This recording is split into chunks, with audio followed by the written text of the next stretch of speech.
What's up, everybody? Today I'm gonna... I don't think that there's... I don't think we're going to make it, guys. I think that eventually we're all going to die of something. And we're not going to take the measures necessary to get off this planet and colonize other worlds in the galaxy to avoid that, so we're pretty much a dead fucking species at this point. Right? That's my position. So I think we're done. So I was talking about, like, well, what's the other end of that? What's the most optimistic view of that? What's the utopian view of that? And one of those is like, we got to get rid of borders. Now, I know, like, everybody's like, oh, shit! He wants a global society. Yeah. I kind of do. I'd kind of rather have a global society than a society chopped up into arbitrary little liver-looking chunks. In Star Trek, they have where people hate each other. Star Trek has global society. I was born on this arbitrary chunk. But your people from that chunk fuck from my people. Do I think humanity would be better off without that? Yeah. So I kind of do away with it. No more borders. If we got rid of all these borders and decided that all these different cultures were fine to practice, but not something that you would ever push on another person, and we all came together with this singular idea that we're going to take this idea of technology and we're going to make it the central focus of everything that we do as a global society, and we're going to take care of everybody in the process. You're basically just describing the plot of Star Trek. Warning. The Drunken Peasants podcast is full of comedic exaggerations, independent thought, insensitivity, and other offensive content. We strongly urge all viewers and listeners to keep their brains in their skulls throughout the entire duration of this podcast. Failure to do so will result in immediate death. If you wish to support this podcast, there are several ways to do so. First, you can sign up for a free audiobook trial at audibletrial.com/drunkenpeasants. Audible is the foremost seller of audiobooks today, with hundreds of thousands of titles to satisfy all manner of tastes. Second, if you shop on Amazon.com, please use the Amazon affiliate links in the description section of this video. Every purchase you make helps to support this podcast's existence. Third, please peruse our merchandise and see if any of it strikes your fancy. We sell a lot of t-shirts, so we must be doing something right. One more thing before I go. To make an official submission to the Drunken Peasants, whether it be a video for one of our segments, or fan art, or a picture of you wearing one of our shirts, or anything you think we might want to use on the show, that stuff needs to be sent to the Drunken Peasants Facebook inbox. Please do not send correspondence, as this will be deleted unread. With all that shit out of the way, it's time to begin the show.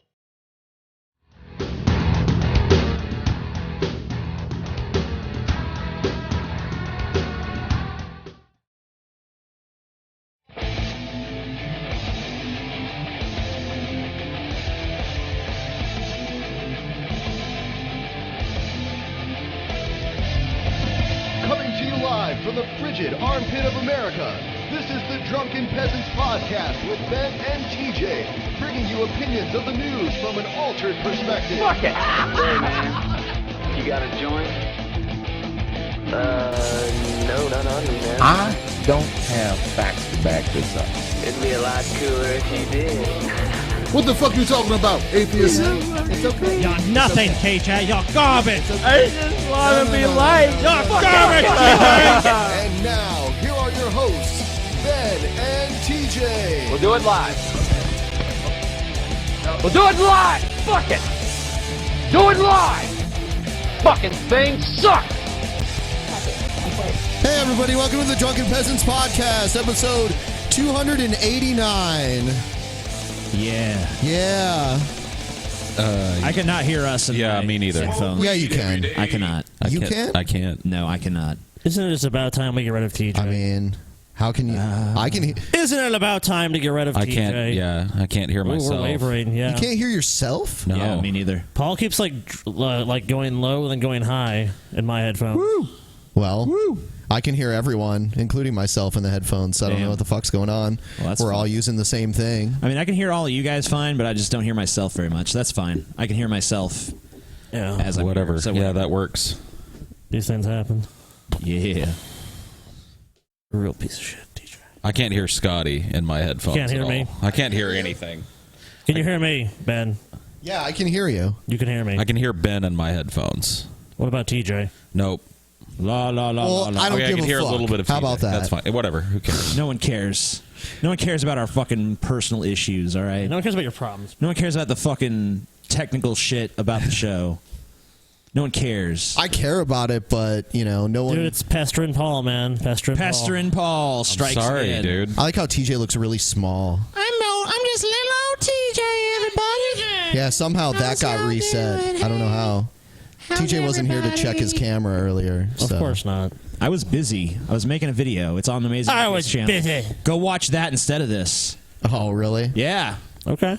I'm better solo without all these losers dragging me down. You know what I'm saying? Oh, shit. Damn. I'm just keeping it real, y'all. Just keeping it fucking real. Okay. So I think we need to have a tribunal consisting of me, Paul, and Ben. Should TJ remain on Drunken Peasants? That sounds fair. Democracy in action. We're going to vote you off, TJ. Whatever. You're a commie, dude. Paul, you're such a commie. Yeah. He's a Star Trek commie. TJ, Yeah, the people have spoken. So, Scotty, how are you doing today? Doing great, man. That's good to hear. Hey, Paul, how you doing, man? I'm okay. Yeah. Okay. That's good. Well, that's good. How are you doing, Ben? I'm doing good. Now that other guy's gone and we have Paul here, why do we even need that other guy? That's that so used to true. be here. He was really loud. He didn't shower. I mean, come on. Yeah, the other guy who we're not going to name, he ruined everything. All right, we got a fucking guest. We do. David Pakman. Excellent. Cool. Is it Pakman or Pakman? He's right here, so he'll be up. You can ask him. We'll have to settle that. I don't know what it is. I think it's Pakman. He said Pakman in the videos I saw. Hello? Hello? Hello. Welcome to the show. I don't think he has... We're not hearing you. We can't hear him, and I don't know that he can hear us. Yeah, I'm not sure. Let's see. Oh, I see. Something's wrong. There we go. Sorry. Can you hear us now? Nope. Still can't hear him. Sorry, we're having... Terrible technical issues. Give us 1 second to sort out what's going on with Skype. Now I can hear you. There Yes. Yeah, we got it working. All right. Sorry, we had to unplug a bunch of things today, and... Yeah, our buddy Paul is not usually here, and he kind of fucked our setup up. Fuck you guys. I'm not to blame for everything. You're to blame, Paul. Just give it up. So, welcome to the show, David Pakman. Pakman. So, is it Pakman or Pakman? It's Pakman, yeah. I heard the show on Monday, and I'm glad to go through all the confusion about, illiberal, liberal, whatever. But yeah, it's Pakman. I noticed that people say Pac-Man all the time, but it's not a big deal. Cool. Yeah. We wanted to get that sorted out for sure, and I think some of us have some questions for you. But sure. Just for anyone who's not familiar with you, did you want to introduce yourself to our audience? Sure, yeah. I host a TV and radio program about politics. It's a progressive show. It's on a couple hundred radio and TV stations, and we've got a podcast and a YouTube channel, and it's a daily 1-hour show. Cool. With would you say a left-leaning bent, a liberal bent? Very much so. Okay. I guess you kind of brought something up when you first came in about the whole illiberal thing. We kind of looked up the definition to it. What exactly did you mean by illiberal? Yeah, no, so here's the confusion. This entire thing started, I took a live call, and we don't screen calls. I mean, just anybody can call in and say whatever they want. And the question that was asked was, I'm sort of paraphrasing, but the point of the question was, would I be willing to appear on a show like the Drunken Peasants or an illiberal show? And I said, without commenting about any specific show, I just said, I'm willing to appear on any show that is willing to have me and seems like a good use of my time. So I think it was just a confusion, complete confusion. So I know that at least two of us here at the Drunken Peasants are abstaining from voting in this election. I know you've taken a strong stance against that sort of position. So I was kind of wondering what's your feelings about that? Well, my sense is that not voting with the idea that you're just not participating and not having an impact is sort of at its core not true, right? I mean, not voting is a political act. We sort of know that not voting tends to help the more right-wing candidate. We know that when voter turnout is higher, particularly at the state, local level, the more liberal candidate tends to win. And this is even in Republican primaries. So you might have like a really right-wing Republican and a slightly less right-wing Republican. And if voter turnout is lower, all else being equal, that helps the most right-wing Republican. So I am against that. I think everybody should vote. So it's a lesser of two evils kind of thing for you.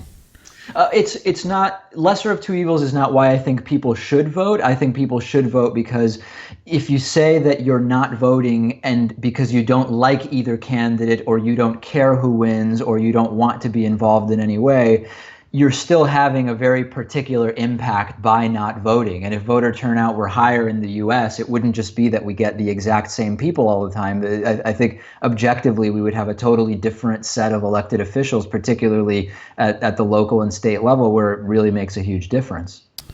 Sure. I voted in the primaries, but I'm not planning on voting in the election just because when I look towards Hillary Clinton and Donald Trump, I really don't care which one of them prevails. Why am I wrong about that? Well, you're not wrong in that you don't care. I don't think there's any way I'm going to convince you that you're wrong. It sounds like you know whether you care. I have no way of knowing whether you care or not. I believe that you don't care. Sure. I think it's the wrong approach because it really does make a huge difference. I mean, I as a progressive, I am no fan of Hillary Clinton's, center left to center right policies. But there would be a huge difference if Hillary Clinton is the next president. You're talking about, more than 8 years of a Democrat in the White House for the first time since I think the period between 33 and 53 when it was FDR starting in 33. And I'm calling it an opportunity, right? If Donald Trump is the next president, I really don't think it's going to happen. It's not going to happen. No, it's not going to happen. It's probably not going to happen. If he were, you're talking about a number of Supreme Court justices that are going to go in a very, very different direction than what I think the country wants to go in. I think you're going to see a very different approach to media. Trump has talked about suing media, libel lawsuits, etc. 2020, you've got the census. After a census, the districts get redrawn, and Republicans gerrymandered in an incredibly effective way after the 2010 census, and there's no guarantee that the president in office at the time would have an impact on that, but it's possible that they would. So I just think that there's anybody who thinks there would be no difference between Trump or Hillary Clinton hasn't been paying attention. I don't really think there would be no difference, but when I look at both sides, I kind of think, well, Trump's got a lot of the issues you just talked about.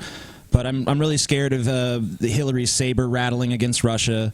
I'm really worried about this idea that we need to put a no-fly zone in Libya, or Syria rather. Her open flaunting of information, like eyes-only information handling, setting up a private email server to do government business on, and then not being forthcoming with those emails when asked, even after subpoenaed for them. And I think she's way too tethered to corporate interests as well. I mean, I look at a lot of, I agree her Supreme Court picks would probably be better, but there's a lot of stuff I don't like about her. And I wonder what you make of the line of reasoning that some people use. Like, yeah, maybe Trump holds some worse positions, but he'd be a way more ineffectual president, whereas Hillary as president would probably be pretty competent, and a lot of the stuff she wants to do is not very liberal. Yeah, I mean, I think that there's something to that. I don't really buy, though, that Hillary Clinton is going to do anything that is not completely predictable and knowable now. For better or worse, I mean, President Obama's approval rating now is as high as it's been during his 2 terms. Yeah, like 55 or so. 55 or so, yeah. And by and large, this would be a third Barack Obama term. And although there are some people who like to say President Obama has done extreme things, I don't think he's done anything that's extreme. He's certainly on drones. I mean, there's a whole bunch of issues on which I'm to the left of President Obama. But I think a Hillary Clinton presidency would be pretty predictable. And I think the odds of getting into an additional military engagement are not drastically different than under President Obama, being that it's certainly possible, and if the circumstances are such that it becomes tenable, it'll probably happen. But I don't know that it's going to be something she's going to go out looking for. Would you say that Trump is more likely to start a war? I honestly don't know. I mean, I think as far as likelihood to start a war, I don't know if they're drastically different. I know Trump talks about he's been against the Iraq War forever. I mean, the two interviews I saw prior to the invasion, he seemed moderately in favor of it. So I don't know. I really think that with either of them, whether there's another military engagement or war, although an actual war hasn't really been declared since I think World War II. I don't know that that's drastically going to be different with one or the other. You know, I don't evangelize not voting. I'm not out here saying, hey, everybody, don't vote. I don't really care what other people do. If people want to vote and they have reasoning for doing that, I don't really care. It is their right to do so. I just can't walk into a voting booth and sign my name next to Hillary Clinton. And I think it's a waste of time to sign my name next to either of the two third-party candidates that are available to me. And the write-in thing is just silly as well. I just have a personal problem with signing my name next to Hillary Clinton. Because I don't believe, she might be more liberal than Donald Trump in the end on some issues that I care about. But what I know about her makes me not want to endorse her. And that really is what a vote is, right? It's an endorsement. It's you saying, this is who I think is the best out of the choices that I'm given to run this country. If I don't want to participate in that, why is that a bad thing? I mean, bad is sort of a value judgment, right? I'm not saying it's bad. I'm saying the idea of not participating because you don't like the options and you'd rather not have an impact, I think is at its core fallacious. You do have an impact by not voting, but I agree. To say something is good or bad, I mean, I don't know. Who am I to say it's good or bad? All right. I mean, you'd taken kind of strong positions against people abstaining in videos. Yeah, I'm against it. In other words, I think it's a mistake. As a progressive, I know that when voter turnout is lower, that helps the more conservative candidate, and I don't like that generally. So I want everybody to vote. But to say that it's morally wrong not to vote, I'm not there. How could I say that? I mean, isn't it just the underlying issue of just total apathy in American politics? I mean, really, it's like we talk about more people should vote. That is true. More people should vote. More people should be engaged and understand what's going on in the society around them and the world, but they're really just unenlightened for the most part. I really just wish more people would vote in the fucking primaries so that you get better choices than Hillary and Trump to begin with. Yeah, I mean, particularly, I think it's easier to understand how someone with whatever you think about her politics, someone with Hillary Clinton's notoriety and length of involvement in politics, it sort of is, I get how she ended up being the one out of the few Democratic primary candidates. But there were 17 people that Republicans could have chosen from, and they chose the guy who was predictably a disastrous time bomb waiting to go off, and that's exactly what has happened. You know, I almost feel like Trump and Clinton have kind of changed places in a way, because in the beginning, it just seemed like nothing would stick to Trump. Like, he could just say whatever he wants, do whatever he wants, say things and do things that would sink any other candidacy, and it just helped him. That's because he was appealing to his base. Sure, but now it seems like Hillary Clinton's the one she's the one that you could throw whatever you wanted her. Like, oh, look, all these emails have leaked, and this and that, and oh, look, it looks like some Democratic operatives were inciting violence at Trump rallies, maybe, and shit, and all of it just slides right off her because everyone just already knows. Like, yeah, Hillary's a scumbag. We already know it. What is? Yeah, I mean, I think that's why you're telling us WikiLeaks, nothing about her character we don't already know. I think that's why the WikiLeaks. Oh, sorry. Go ahead. Sorry. No, you go ahead. The WikiLeaks, the Podesta, John Podesta, the hacked WikiLeaks emails, which showed, oh, Hillary Clinton has a public and private position that is different on issues. Hillary Clinton was coordinating, the campaign was coordinating with the Boston Globe and other newspapers for maximum benefit of op-eds combined. It was all completely unsurprising, right? I mean, yeah, Hillary Clinton is a plutocrat with ties to Wall Street, and if she can get an advantage by being friendly with big corporate media outlets, she's going to do it. It was, to me, just confirmation of what we already knew, and it was unsurprising in every way. Yeah, that's the same way I feel about it. When I go over to, like, I don't know if you ever visited the Donald subreddit where you have all the Donald Trump supporters. Oh, it's the best.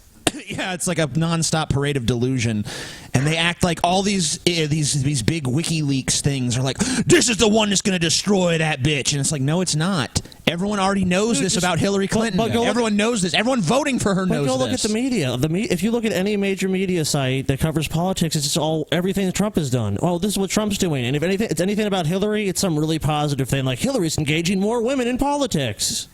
A long time ago, I was in a very entry-level college class.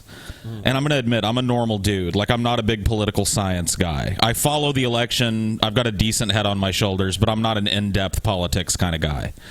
But I remember the teacher of this entry-level poli-sci course, the one thing I took away from that class was this idea of a political pendulum and how it swings endlessly from left to right, to left to right. So don't you think, like... Yes, okay, she might be in the short term the best candidate, but really, we elect Hillary Clinton. It's going to be kind of a disappointing presidency. Probably like Obama's has been kind of a disappointing presidency, given what I think he was capable of when he was swept into office. And then it's going to lead to 8 more years of a Republican. Maybe Here goes 4. the pendulum going back the other way. I've never been able to shake that, and taking part in that is wearisome to me at this point in my life. I only think do you think there's any truth? I think that's only true to a certain degree. I mean, like I said, yeah, you get a Republican, you get a Democrat, one does a few things, the next person undoes some of the stuff that the previous one did and does some new stuff, so to put it sort of crudely.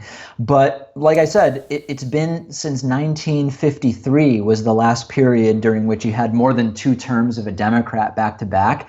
And if Hillary Clinton wins, nothing immediately becomes more left, right? But I think that if you combine the first period of more than 2 Democratic terms since the beginning to middle of the 20th century with the undeniable reality that the country is as left as it's been, at least in the sort of modern era, on social issues, on many economic issues, Occupy Wall Street brought up a lot of these issues, inequality, etc., I at least would like to think, and maybe this is just me, as cynical as I am, being like 2%,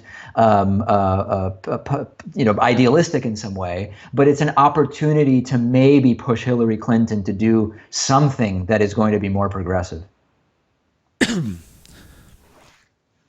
I mean, I'm sure that she will do things that are progressive. She's going to do a few things to satisfy her base so she can win re-election in 4 years. Yeah.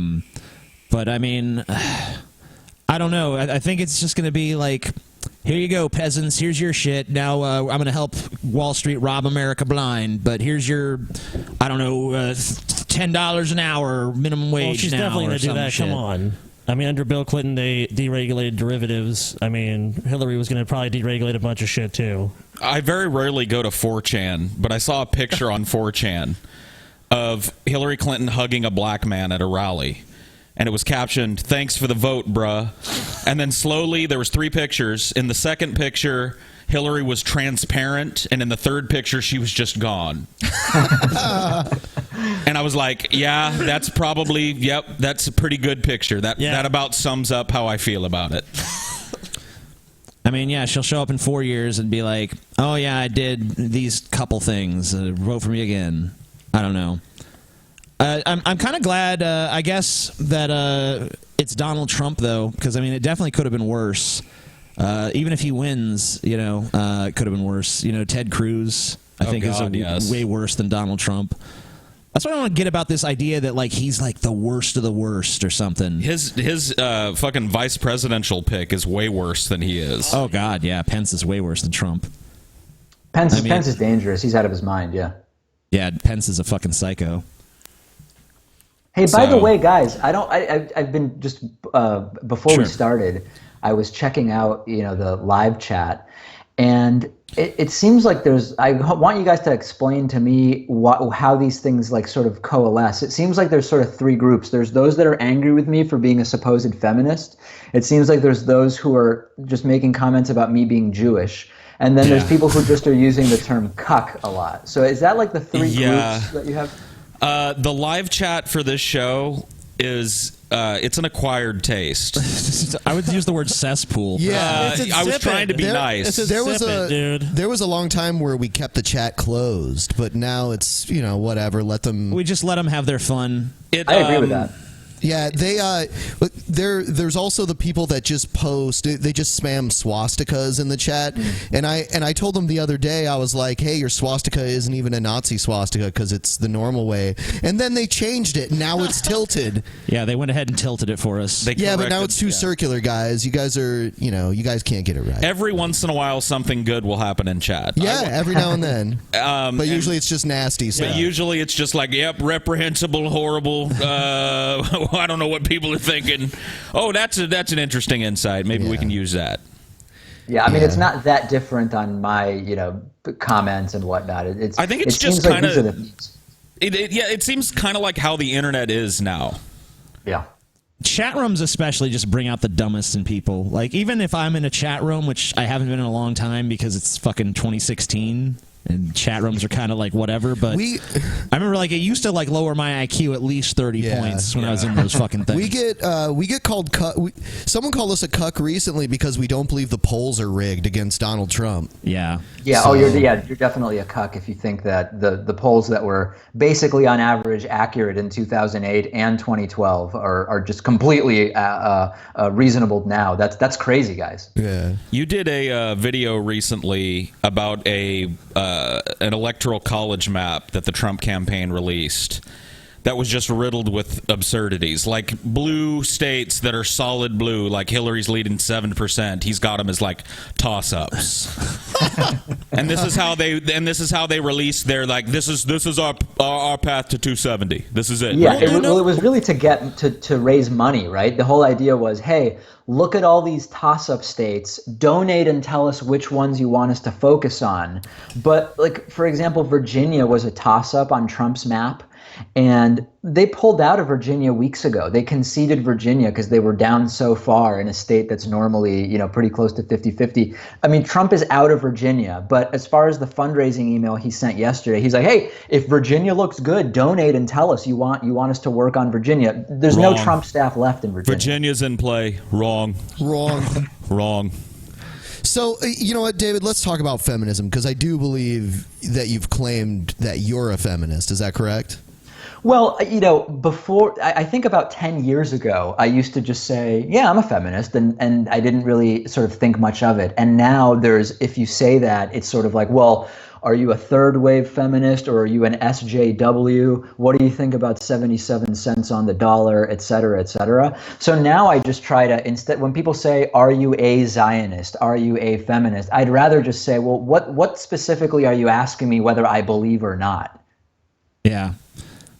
I think that's pretty fair. I mean, like, there's always this strange, disingenuous bait and switch, I feel, when I'm talking to some people who are feminists, where it's like, how can you be against feminism? It's just gender equality. I'm like, okay, it's not just gender equality. There's all sorts of things that you put under the umbrella of feminism that are encompassed in that beyond just the two genders being equal. Right. So, I mean, I agree with just kind of like trying to break it down by position. I think people do try to... I mean, I don't want to get into the whole, like, man, all these labels are bullshit, but, like, really, like, people do put way too much under the umbrella of different labels and say, you're this and you're that. It's and, like, reductionist reasoning. That's what you're getting at. I mean, like, we have a show here where, I'll have people come in me like, you're a fucking SJW piece of shit, TJ. Yeah. You go on SJW. And all the other people be like, you're part of the alt-right, TJ. Yeah. You're an alt-righter. TJ, you have white guilt. TJ, you're plagued with white guilt. You're a racist. Yep. You're a racist, but you have white guilt. Like, yeah. It just comes from every side nowadays. It's like you can't satisfy everyone. Everyone's convinced that you're playing. And it's like if you take one position that comes from an opposing side or supposedly opposing side, then it's like, oh, you must be with them in their camp. Well, on gender pay gap, I basically pissed everybody off. We kept hearing from people who said, David, you've got to do something on gender pay gap. 77 cents on the dollar is BS. You got to look into this. And then other people are like, oh, David, there's these men's rights activists, and they're pretending like there's no gender pay gap whatsoever when there is. So we looked into it. We did an in-depth analysis of it, and we figured out, 77 cents on the dollar. It's not true, just factually untrue. 100 cents on the dollar, right? That there's also not exact pay equality. And what we ended up with was women for the same work based on similar experience, similar education, adjusting really in a proper way. It's about 91 cents on the dollar, and some fraction of that 9-cent deficit realistically could be attributed to gender discrimination. And everybody hated it. I mean, I thought it was one of the best pieces that we had done. 20-something minutes, well-researched. Our intern Noah Ferguson worked on it, and it was just really a good piece. And most people hated it. And then eventually I started getting emails from people saying, hey, nice job taking a look at that. Yeah. You're forgetting the mantra of feelings before facts, though. This is far too nuanced for us. We just want you to take one side. Don't ride the fence. Don't have any sort of real position. Just, you have to accept this side or this side. It always happens. But that's what I hate is with the 77 cents on a dollar thing. It doesn't matter if it's true or false to a lot of people. It's just this is part of a dogma. This is true. It's no, I mean, in a sense, it's true if you just take all of the money, if you take the average money earned by men and the average money earned by women, there's that disparity. But it doesn't fucking take any other variables into account whatsoever. I mean, you did a whole piece on it. You know what the fuck I'm talking about. But it just becomes a fucking point of dogma. This is just something that is true because they want it to be true. And that's part of the reason why, as my channel has evolved, it's gone more from attacking religion to attacking a lot of the SJW stuff out there, because I see this sort of hypocrisy. I see this sort of dogmatic, just this is automatically true because this is what I feel inside, or this is what I feel is fair, or this is how my feelings I mean, feelings have a place. I'm not saying disregard feelings, but it seems like too many people are just willing to put feelings over facts. What do you think? I totally agree. And I think that, another issue where the SJW thing came up with me a ton over Black Lives Matter. And, sometimes you're on YouTube, you want to take a really hard line, either 100% or 0% on whatever issue, right? And that's what's most compelling. But I was pretty clear with the whole movement of Black Lives Matter. Listen, on the one hand, no one can deny ways in which historically non-white people have been at a disadvantage. At the same time, I am hugely critical of many of the tactics being used by individual Black Lives Matter protesters that I think are both counterproductive and sort of distractions from real issues. And they're not effective. They're actually going to get people against you rather than with you. And I was called everything up to and including a white supremacist for that critique. Right. And, I get it. Everybody wants to be interesting, but at the same time, you want to be somewhere close to what you think the truth is. And I thought that it was a relatively nuanced point of view, and I was just getting killed. You got to remember, David, that the new N-word is nuance. David said hugely earlier, but I think he meant bigly. Bigly. Yeah. Another example recently of David kind of bucking a liberal trend, kind of walking away from the liberal body politic, was his reaction to Trump not being willing to say he was going to accept the election results in the last debate. David seems like the left kind of went apoplectic over it. They were like, that's disgusting, non-American, and it reeks of fascism. And I watched a video from David saying it's a fucking joke. It doesn't matter.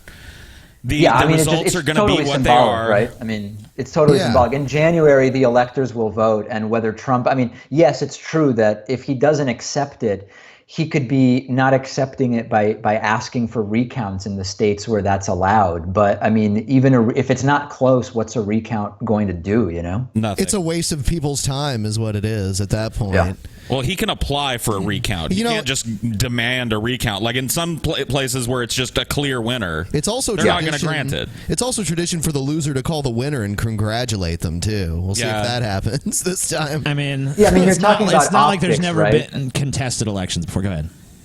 Yeah, it's just the optics of, does Trump call and say to Hillary Clinton or Jill Stein or Gary Johnson on November 8th, because until people voted, of course, could be anybody, does he call and say, hey, you won, that's it? But it has no meaning or value whatsoever.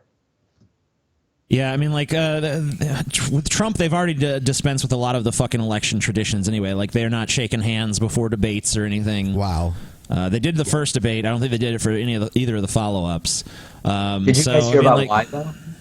No. Yeah, it was because Trump was trying to confront Bill Clinton with some of his rape accusers. Trump was going to try to get them to oh yeah. I knew that was kind of going on, but I didn't. What does that have to do with him not shaking her hand? Because I think the idea. Well, no, I thought you guys meant the entire family handshake stuff, where they were keeping everybody separate. Because they were. Yeah, they were. What about the pregame handshake? That still happened, right? No, it didn't. No, it didn't. Not after the first debate. They did it in the first debate, none of the debates afterwards. I'm surprised Trump didn't do what we used to do in Little League, which was spit in our hand and then shake their hand. Like, ha-ha, motherfucker. Yep. Wow. I wouldn't put it past Trump. Speaking of those debates, man, what a shit show.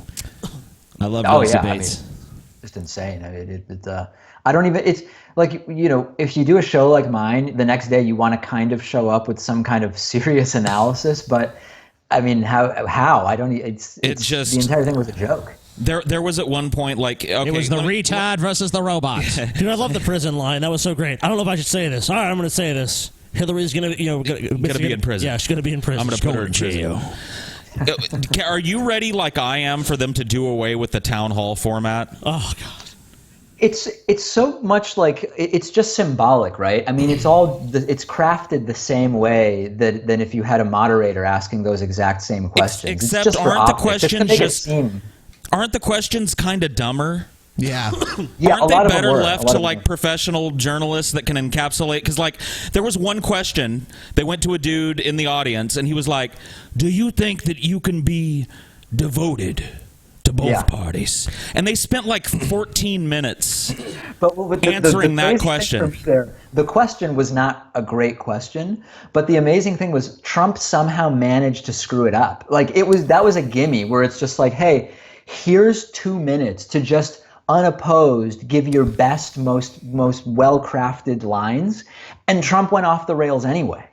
I would say one thing that speaks volumes about that debate format was the most interesting thing the media was talking about was a guy wearing a red sweater. Yeah. Ken Bone. There you go. Yeah. Another thing that I'm kind of annoyed by is I remember debates when I was growing up. The crowd was allowed to fucking react to things. Yeah. Why even have a fucking crowd if they're literally not allowed to react to a single thing happening on the fucking stage? I miss that. I miss hearing people cheer and boo and clap and fucking laugh and whatever else. Yeah. I feel like that's the point of the crowd, right? I mean, why have people otherwise? Why even have it? Just have them do it in a fucking room by themselves. Yeah, with just them and a moderator and a cameraman. That's how the Kennedy-Nixon debate was. I don't think they had a crowd, really, right? Yeah, I don't know. I thought that was in a TV studio. But I just don't even understand the point of having a fucking crowd that's not allowed to fucking have a reaction to anything. You're not allowed to participate at all until right now, for one time when we welcome our candidates. Yeah. It's why? Okay, at that point, why am I here? To sit there stiffly while these people say absurd things in front of me and not let my human reaction to go, oh, to recoil in horror to make a sound? Don't do it. The one point where they just couldn't resist was when Trump, at a recent debate, I think it was at the last one, said, "No one respects women more than me." This was after 14 of the 17 accusations.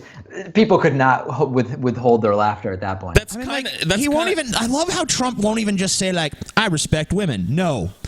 It has to be, I respect women the most of any person on earth. I respect women. It's we know that's not true, Donald. If it's a negative, he's the least. We know that's not true. I'm the least racist person you'll ever meet. I have the best of this. I am the best of that. I'm the best. Nobody has a better temperament than me, believe me. I'm the best at modesty. I'm so modest. When it comes People to being admire my open modesty. and bipartisan, listen, I'm the best.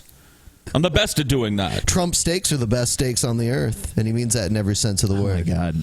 Everything is the best or the worst. Hillary's the worst, and everything's a disaster. Everything he doesn't like is a disaster. This woman is a disaster.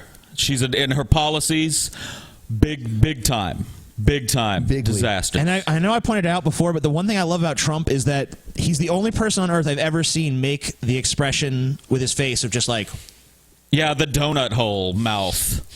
I don't even know what it is. Do you remember how awkward in the town hall debate how awkward Trump was with his body, how he couldn't stand still? Yeah. I mean, but I thought it was also awkward the way that Hillary supporters were like, he was stalking her. That's bullshit.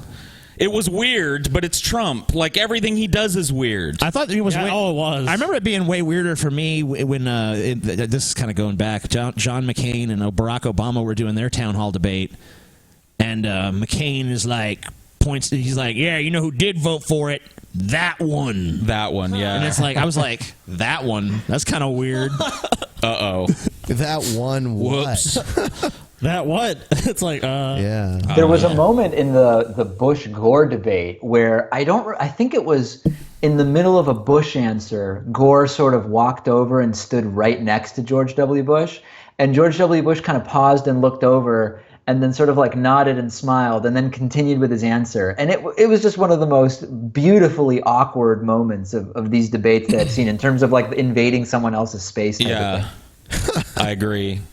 Yeah. Talk to us a little bit. I don't know how much more time you've got, David. I've got till Sometimes like time 10 flies. till 10 Eastern. Okay, cool. Talk to us a little bit about Make America Great Again.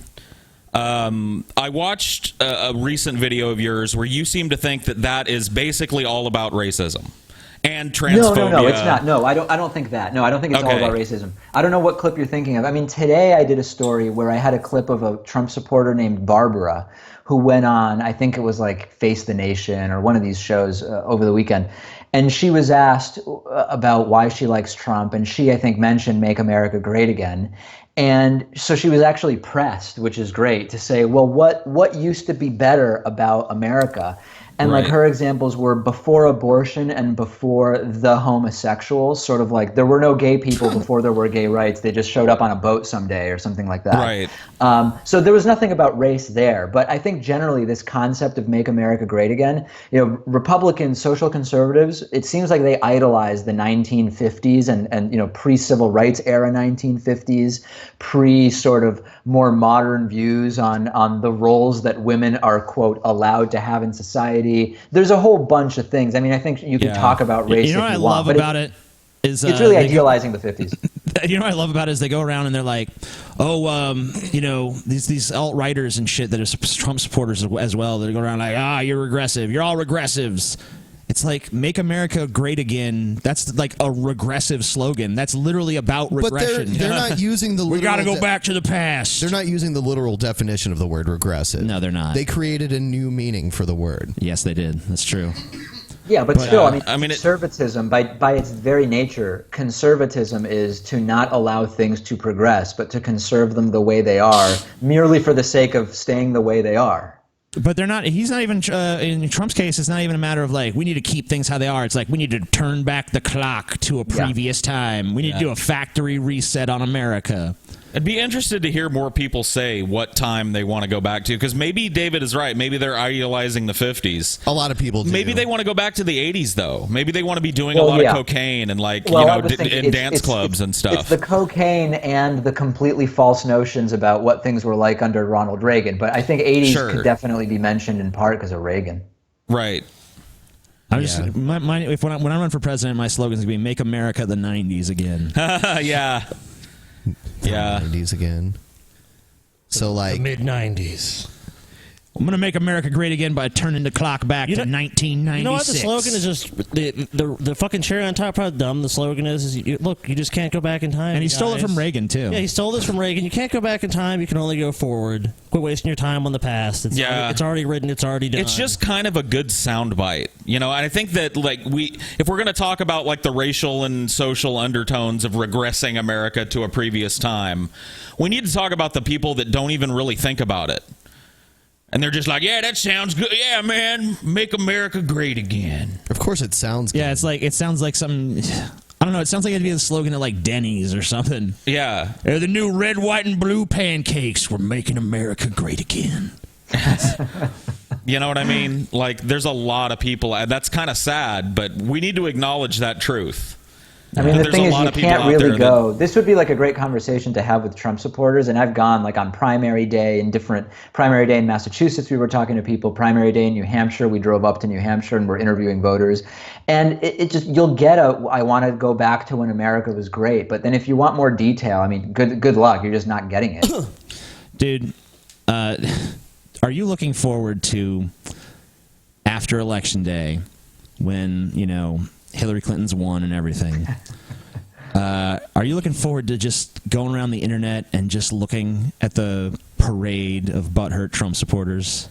They're going to say it was rigged. I don't want to, 100% assume that Trump is going to lose, but it's not looking good. And yeah, I mean, I'm looking forward to what you're talking about, but I'm also thinking there probably is going to be violence, at least in some pockets. I don't know how widespread it will be. And a lot of it could depend on does Trump concede or not? Does Trump claim it was all rigged or not? But Trump said he could shoot people on Fifth Avenue and his supporters would not vote for him. He should put it to the test. Go give him a gun, set him loose on Fifth Avenue. Just to be clear, you could say that about pretty much any event in America and be kind of right all the time. It could be like a big wedding or a big media events. A big media event, a big speech. Yeah, there might be some fucking violence like that, and that's pretty credible in America now. Yeah. So no, you're right. I don't know. I don't know that it's going to be like a bunch of fucking angry Trump supporters flipping cars in multiple major cities type of riots. Or did you hear about those crazy right-wing Trump supporters that were planning on setting that apartment complex on fire because a bunch of immigrants live there? Oh yeah, I didn't hear about that. Yeah, they were luckily caught before they did it, but yeah, they were three rednecks who were hardcore Trump supporters that were like, "We sick of these damn immigrants," and they were literally gonna just light an apartment building on fire. There's like indiscriminate killing of like men, women, and children, sort of thing. Wow. Could have killed like over 100 people in this attack, and luckily they were caught. But it is kind of scary to think that we might not just be dealing with Islamic terrorism. We might also soon be dealing with right-wing terrorism as well. Yeah, well, I mean, remember that worldwide, the number one perpetrators of terrorist acts are Muslims, but in the U.S., it is not Muslims; it's white men. So, depending on where you are and how you slice and dice it, the identity stuff only gets you so far. Yeah. I think that people. I do think there's things in Islam that definitely lend it to that sort of violence.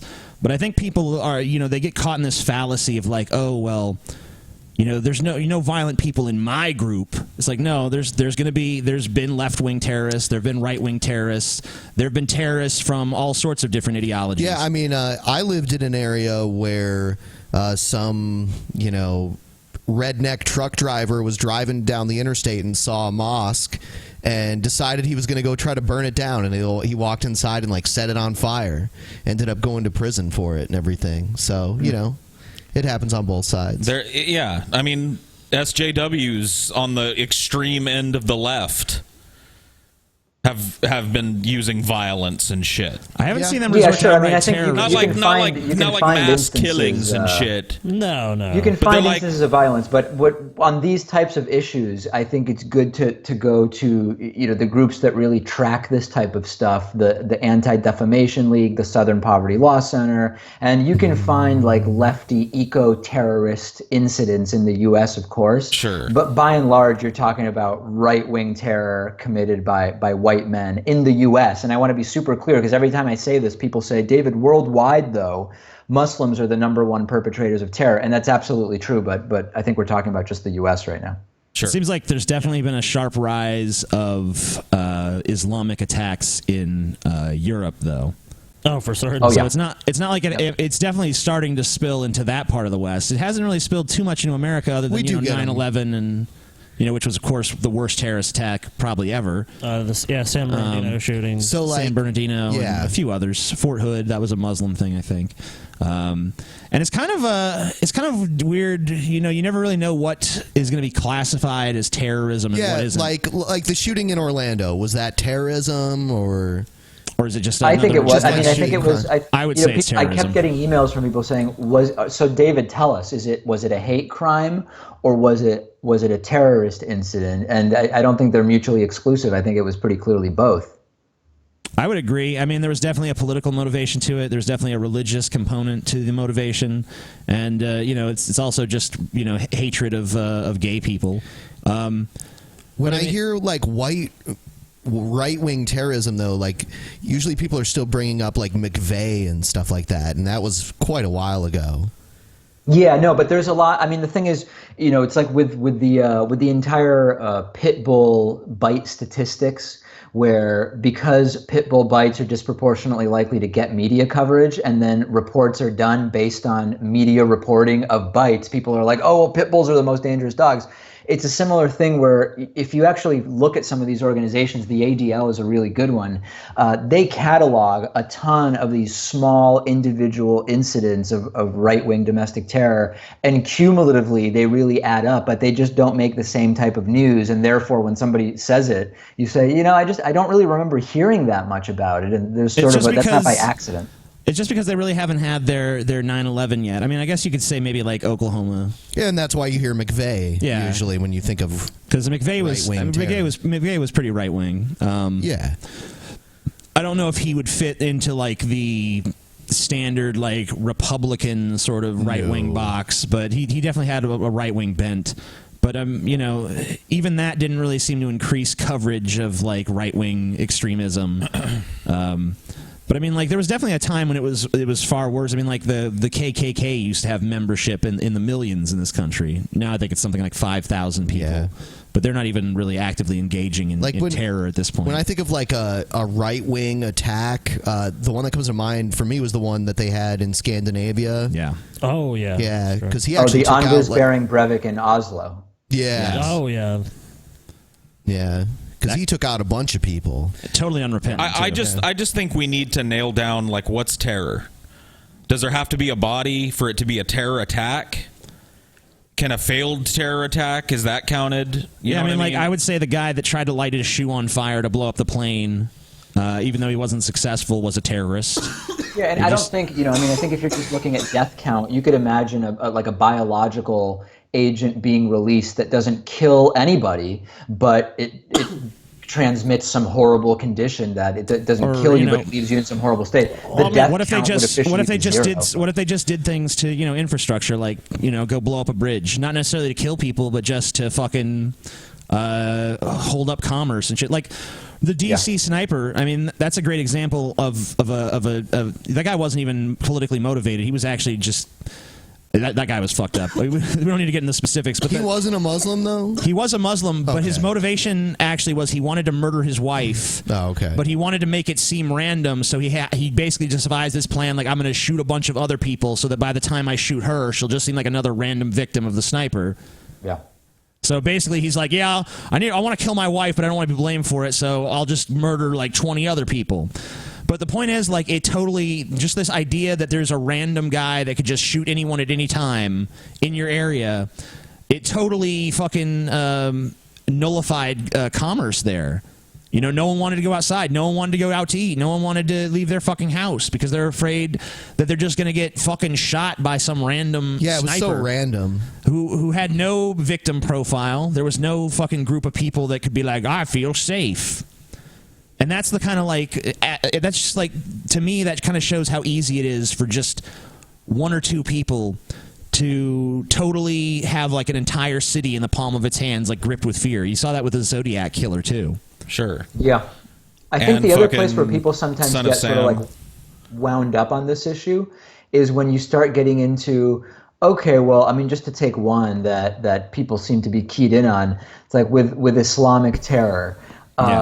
Is it the teachings that are causing this? Is it people who, for economic reasons, are deliberately misinterpreting the teachings in order to commit violence? Well, it's not the people, it's the it's the culture. It has nothing to do with the religion per se. And I feel like progressives and conservatives get so wound up on this. And I just think that there's nothing wrong with saying, hey, you know what? If we're seeing a concentration of a certain type of action from people who follow a certain religion, let's ask all of the questions that make sense to ask in terms of what's the connection. And I don't think that that's inherently Islamophobic to do. I would answer yes to both of those questions that you asked, though. Do I think the problem is in the teachings? Yes. Do I think some people are misusing that to further an agenda? Yes. I think both of those things are happening pretty clearly. You got my buddy Howard Bloom, who will basically talk about how the founder of Islamic terrorism was Muhammad because he was a warlord. He spread his religion at the edge of a sword. He wasn't bashful or shy about being a highway robber or genociding people when it came down to it.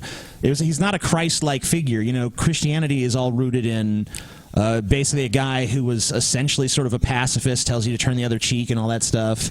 Muhammad is not the same kind of character that Jesus was. Howard Bloom's interesting, though. The atheist Zionist. Yeah, atheist Zionist. Yeah. Atheist Zionist Jew. Yep. Yeah. Yeah, what's up with that too? I mean, a lot of people in the chat saying I am a Zionist. At this point, I honestly don't even know what they mean by that. We have no, like, seriously, the chat is just cancer. I would ignore the honestly. chat. Yeah. What do you think about Zionism? We don't stand behind the chat at all. Because I mean, I kind of have.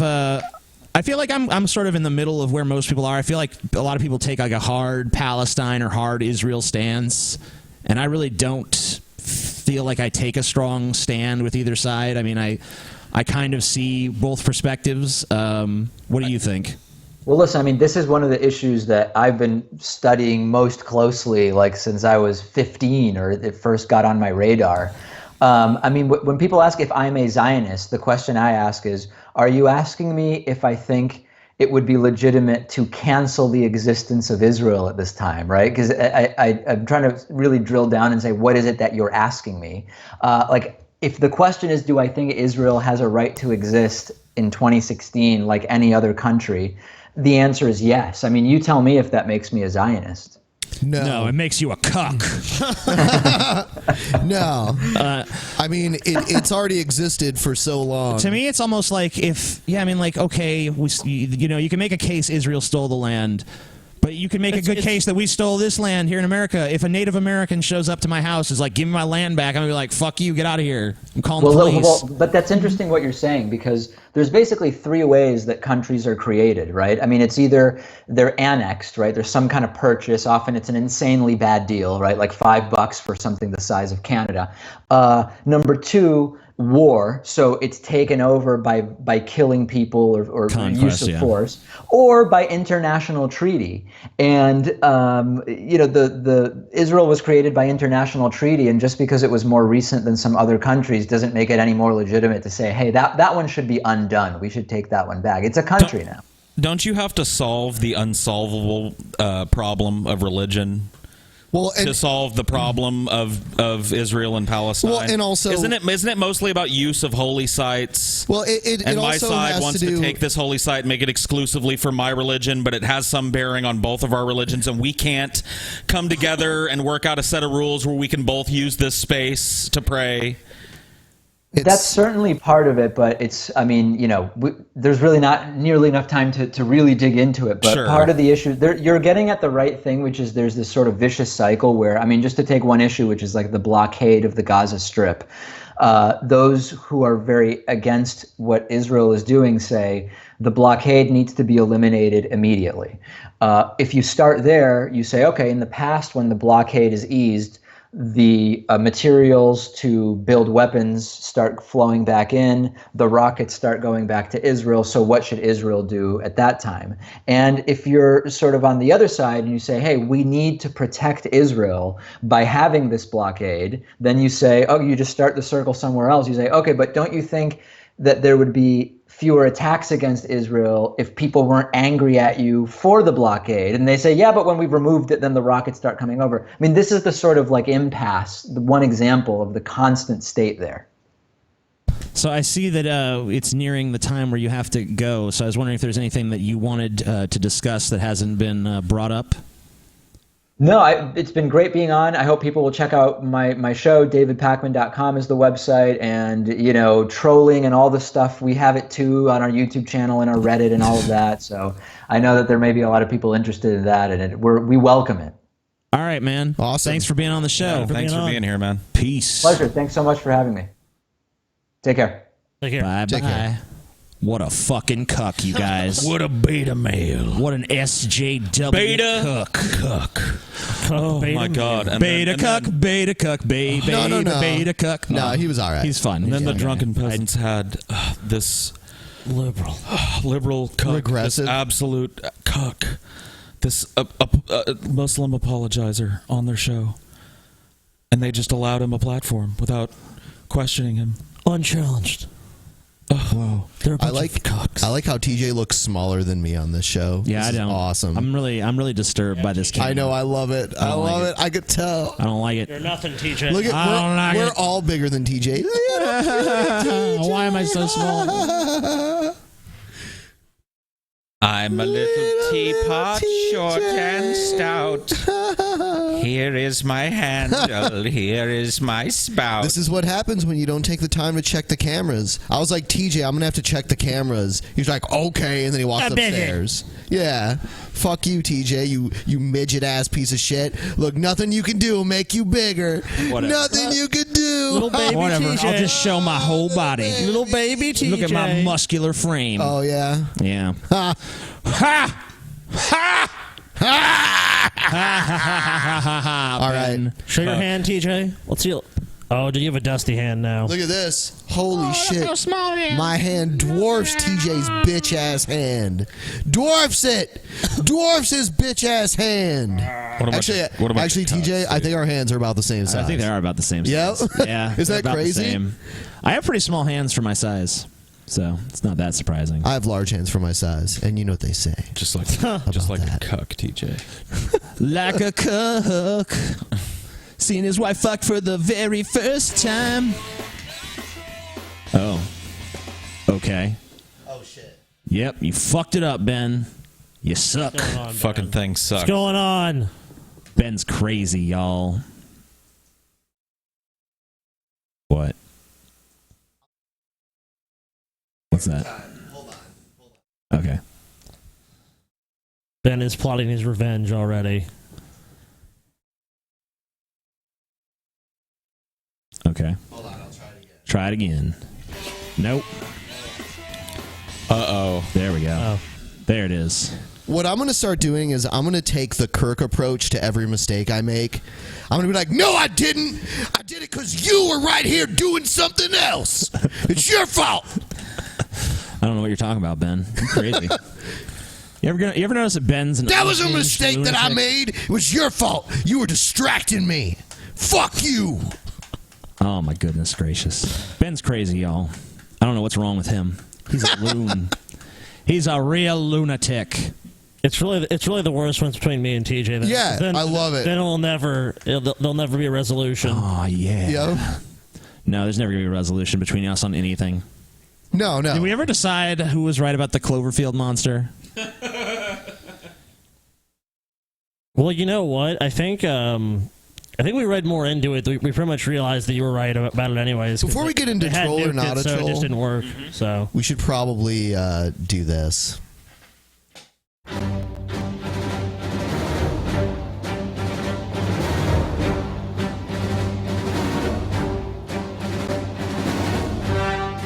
I'm hitting this joint so Scotty can do this.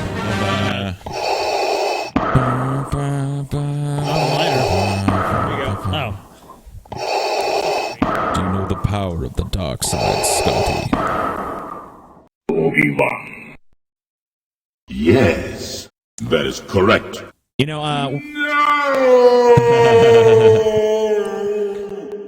when I was watching David Pakman's announcement video that he was going to be on our show, his co-hosts were like, "Wow, I don't know how it's going to be because they're really unfiltered, and you're more of a respectable kind of eloquent person." And then his, I guess, female co-host was kind of like, "Yeah, it's gonna be interesting." She's like, I have the feeling like she thinks we're toenails scum or something. They probably watched us. Oh, they said they were gonna watch us. So I mean, I don't know. I felt like it was a pretty good conversation. It was respectful. There was no rudeness. I feel like we agreed on most things, and he explained his positions well. Yeah. Some of the things that we thought we had contention with ended up being fine. Yeah, I think we were more in agreement than we possibly even thought we were. Sure. So that's a good thing. I think the only thing we didn't really fully settle between ourselves was the whole voting issue. Not voting thing. Yeah. I mean, there's never going to be but there's whatever. accord there. He at least has a fucking rationalization for his position. Yeah, I mean, he defended it nicely. I don't agree with it, but, you know, I've heard him make a more compelling argument than most people make for it, so whatever. But yeah, that was good. We did a good job, you guys. It was real pro what we just did. David Pakman. All right. Here's the fucking... Gobbling up ghosts on the Drunken Peasants. What are you doing? Gobbling up ghosts. Nice fucking try, TJ. Gobbling up ghosts on the peasants. Hey, there's 4 ghosts and there's 4 of us. Maybe we're the ghosts. You might want to sprinkle a little green on top of that, TJ. He's a little cashed. Yeah, that was pretty much pure ash. There's nothing in there. There's some shit right there, dude. Yeah. I cannot fucking believe that we have to take all this shit apart again and move it somewhere else. I just want to share that. I mean... Ben's distressed.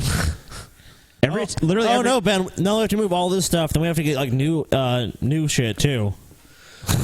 Well, hopefully the new shit will be easier to set up and stuff. It will. Whatever. No, it's not. It'll be more. People are posting Pakman. Yeah, dude. They've been posting that for a while. Oh, I've seen a bunch of those. Paul, old as Gandalf's balls. What? Gandalf would beat Spider-Man, dude. No. All right, I have 2 troll or not a troll videos. Here's the first one. TJ is Clyde, the stupid one. 10 questions atheists fail to answer. Cool. Oh, wow. Guys, I'm a full member of the local Baptist church. I just felt compelled to ask you atheists some questions about why you're atheists. Troll. Anyways, I'm just going to ask you some really basic questions. Like terrible trolling. Like, atheists. Get out of here. Yeah, like, you need to go back to troll school. What's up, everybody? Today, I'm going to share with you my personal testimony, how I found God. Okay? We've seen this one before. How I accepted This the guy. Lord Jesus Christ as my personal Savior, you see. Okay?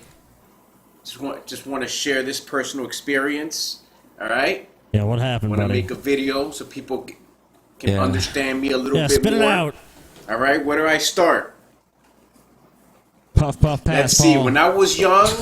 I knew there was a God, there was troll a or creator, not a troll? You know? He's still not a troll. He's not a troll. Just yeah. boring as fuck. Is that an option? I think we have seen that guy before. We have. I don't know if we've seen that. We have, and We he's have. not a troll.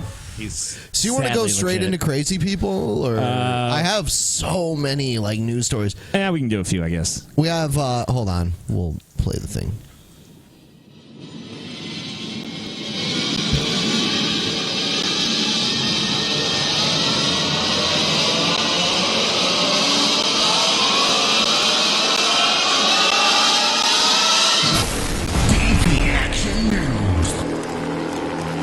All right, first one we have Michigan town votes to ban Syrian refugees. Which is hilarious because it's Michigan. A ton of Muslims live in Michigan, like in proportion to their population. Like Dearborn is in. Yeah, Dearborn is 50% Muslim. Do you guys want to have a brief little aside before we jump into this? Sure. Yeah, go ahead. I have to piss really This is bad. from the DP subreddit. Oh, hold on. Yeah, so, play me some dramatic music. Yeah, dramatic violin music. Hold on. I love dramatically reading this shit. It's coming. Here it comes. Here it comes. All right, here we go. The Cuck White Male Hating Show. The current episode has David Fudge Pakman on the show. He literally stated that most terror attacks were carried out by mostly white males in the United States. In all actuality, the last few major terror attacks on U.S. soil were carried out by ISIS. The last true white terror attack was in 1994 in Oklahoma City.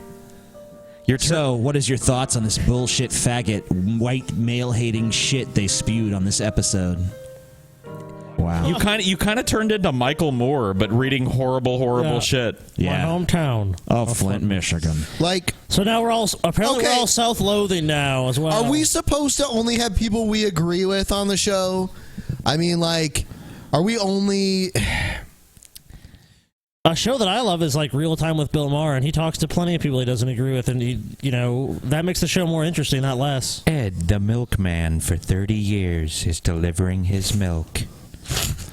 Is Scotty smarter than TJ?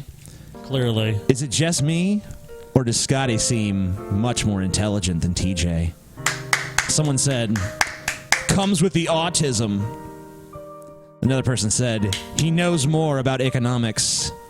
Another person says, you are wrong. Scotty is dumber than TJ. If TJ wasn't successful in YouTube, Scotty would be nothing. Oh, shit.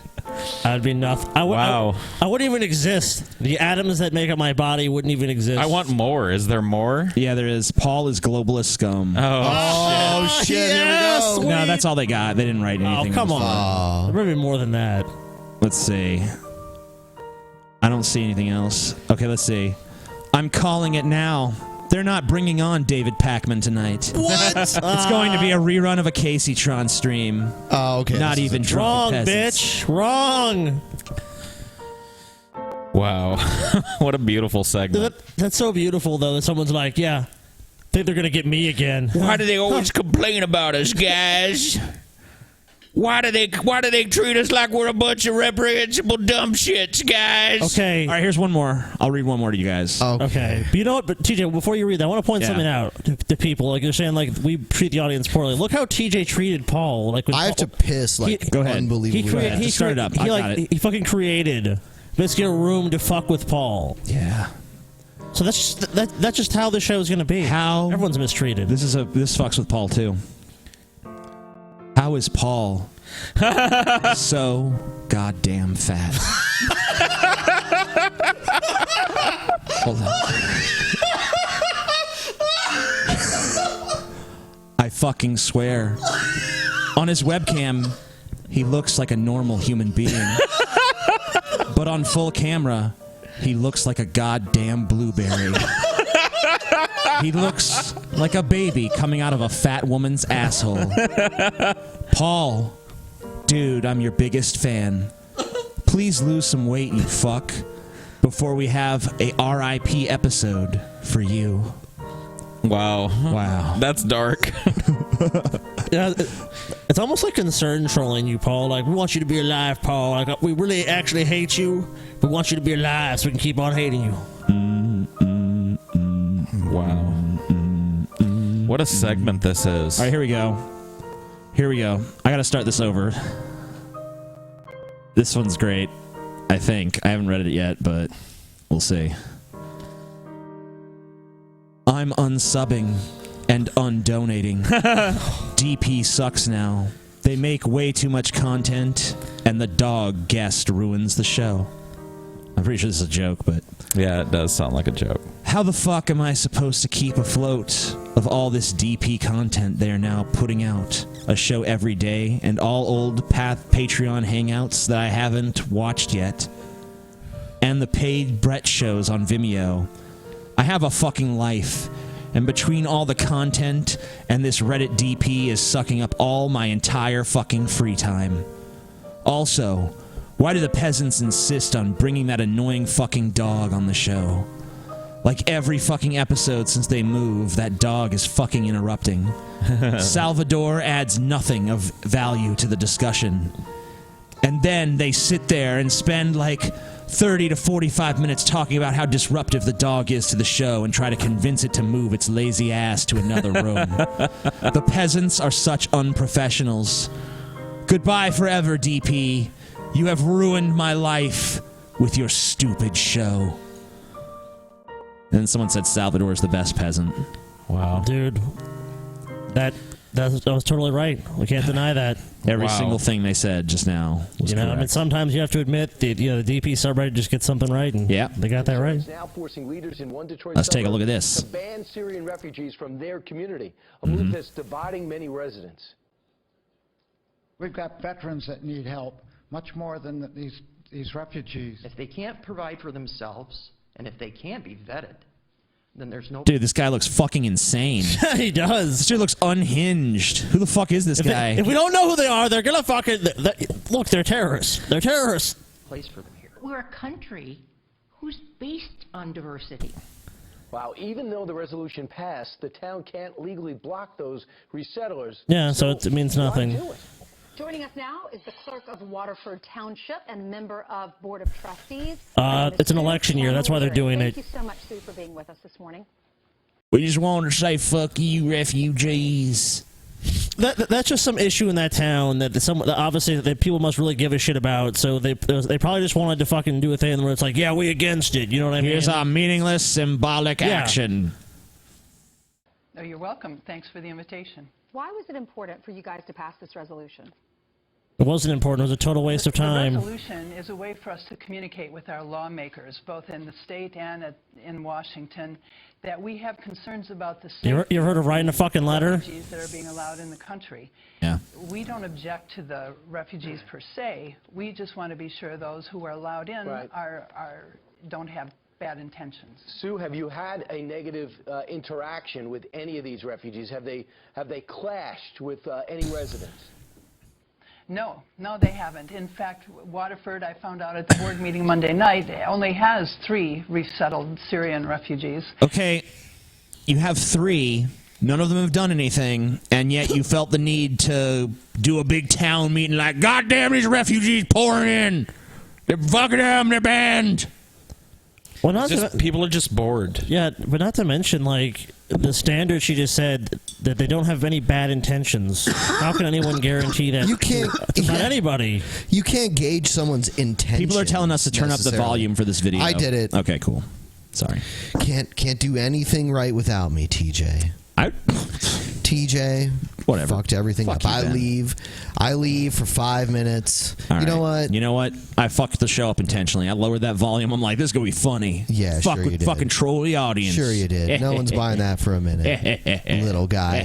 Hey, little guy down there. Whatever, Ben. The smallest drunken peasant. Shit, Ben. Hey, little guy. In real life, you're the smallest drunken peasant. I don't know what you're bitch. talking about. I don't know what the fuck you're talking about. I think the proof is clear here. Yeah, whatever. I think the video evidence is clear. Okay. I want everyone to take a screenshot of this and hashtag mini TJ. Hashtag tweet mini TJ. Yeah, tweet the amazing atheist mini TJ. Whatever, Ben. Yeah, what do you mean, whatever? That's great, Ben. What do you mean? Fuck you. And Piece of shit. In Michigan, we're very close to a large Middle Eastern community. In Dearborn, 30 miles away. Yeah, in Dearborn, yeah. And we aren't hearing any bad news there. These are people who have settled peacefully, and we just want that trend to continue. But we had a presentation at our board meeting a couple of weeks ago by our congressman who said that he was told by Homeland Security that these refugees weren't being vetted properly, and it raised a concern. And that's why we adopted this resolution to transmit this concern to our lawmakers. You know, a lot of people around the country feel the same way that your township does, Sue, and I'm sure they're curious to find out how they can do the same thing. Okay, but let's just be totally honest, though. Like when you're saying this, you're saying like we can't properly vet. Well, if someone's like a legitimate refugee, like they're just gonna have all these documents proving that they were a good person with them. I mean, like, here's my official good guy badge. Yeah, you know, like, where does one come by this if you're, like, fleeing a war-torn country or something? So it's like, I understand what they're saying, like, we don't know, but at the same time, that pretty much precludes almost any refugees besides, like, maybe children. I mean, we don't know what people around here are fucking doing or planning. Like, there could be people, like, it's like, you know, like David was talking about earlier, there's plenty of fucking people who are just, like, average-looking white dudes that are not under any sort of suspicion, who are just like, you know what, I'm going to get a gun and I'm going to go to a movie theater and I'm going to blow a bunch of motherfuckers away. You know? You don't always know what's going on in other people's heads. You're never going to do that. A lot of this is just people that deny themselves the other ways that we all blow off steam. Like, they deny themselves weed, they don't drink, they don't fornicate. You know, they don't play video games because those are evil. They don't go to movies because those are evil. So politics is really their only way to go get their rocks off. Gotta get rid of these fucking Muslims. Ah! I need something to throw myself behind. TJ is small like baby. I hate the chat so much. Mini TJ. Fuck your chat. Someone called him Micro TJ, and I was like, don't do that because people just get confused. He's already known as Micro TJ in some circles. Oh, God. Because it's the federal government that is putting these Syrian refugees in different communities, and you're a township passing a local resolution. Right. As I said, this is mostly a communication device. It carries no power of law. It's just a way for us to share with our legislators the way that we feel in Waterford. So what you're saying is you really shouldn't be on a news show, should you? No, I guess we shouldn't. Okay. Is this really a news show? I mean, kinda. Fox and Friends, dude. So a lot of people have the same concerns when they see. All right, I think we've talked about this as much as it's worth talking about. Next one, Trump's Hollywood star destroyed. Trump's star on the Walk of Fame in Los Angeles. Wow.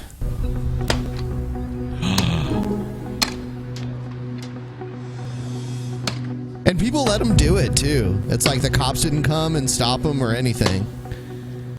I mean, this is kind of I think it's because he's vandalism. dressed like it looks like he's official. You know, he's wearing like the official gear. So people are almost like, "Is he supposed to be here doing?" He did what the Ghostbusters did in Ghostbusters 2 exactly. to dig a hole in the middle of Madison Avenue. You know what I mean? Yeah, just look like you're officially supposed to be there, and people won't even question it. They're like, "What's going on there? None of our business."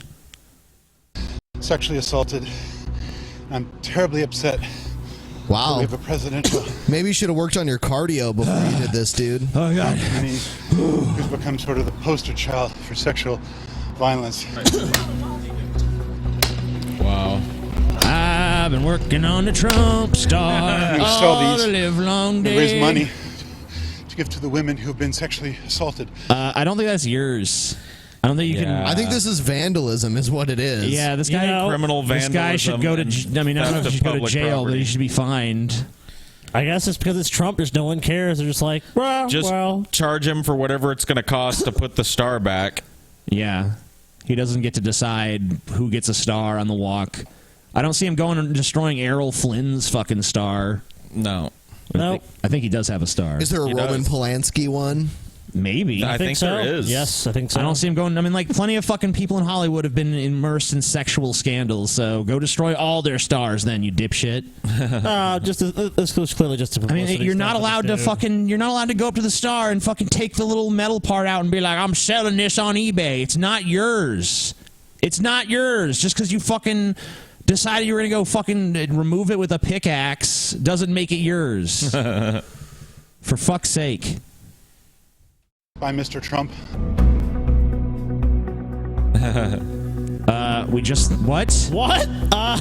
They're looking for the suspect. Are you guys? The news found him. Yeah. He identified himself. He told you his name. He stated his intention to sell the fucking thing. Jesus. They found the Unabomber. They're not going to be able to find this dude.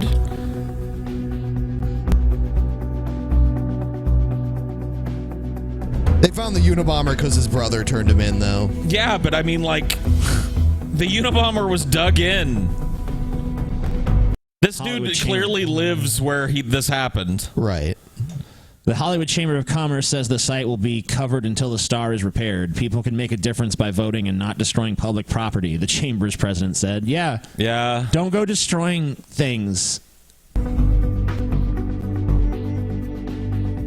mean, it just is so petty. It's so lame. Trump fucking got a star. He probably earned the fucking star. He was a major fucking force in entertainment for years. Yep. He had some of the biggest shows on television. He earned the fucking star. It doesn't matter how much you don't like him or think he's a jerk. He still earned it. I'm going to sell this medallion. I'm going to sell this medallion for the victims of Donald Trump's I think you actually have to pay for them. sexual assaults. Yeah, you're not selling shit. Yeah, I mean, you're probably if going to. Trump paid for it or earned it or whatever, however you get them. I mean, it's that guy should have a. Why would you destroy it? That guy should have a stiff fine levied against him. I don't think he should do jail time, but yeah, whatever. I don't think he should get jail time, but I'd say a stiff fine probably is appropriate. No, dude. Death. David. Cuck. David versus Goliath. Cuck. Hey, Paul. Yeah. Cuck. Cuck? Cuck. Cuck. Cook. Cook. Cuckity cuck, you guys. Cuckity cuck. Okay. Cuck! You're a cuck! Scotty, you a cuck. All of you is cucks. Cucks everywhere. TJ acting like he ain't a cuck. Oh. He's the biggest fucking cuck biggest of all. cuck. Individual situation. Check out the beautiful asshole. Brett Keen's a cuck. Oh, come on, that was obvious. Brett Keen Segment situation with cucks. You're a cuck, Brett. You probably watch Justin fuck Dorn while you cry. Oh my God. Damn. Well, he is living in Justin's shadow, I guess, in all ways. Hey, I wonder if we invite Justin to be on with us for the second installment of the private Brett Keen show. Yeah, if we offer him $900, if Brett won't do it, then Justin can have the $900 to come defend his brother. There you go, dude. Yep.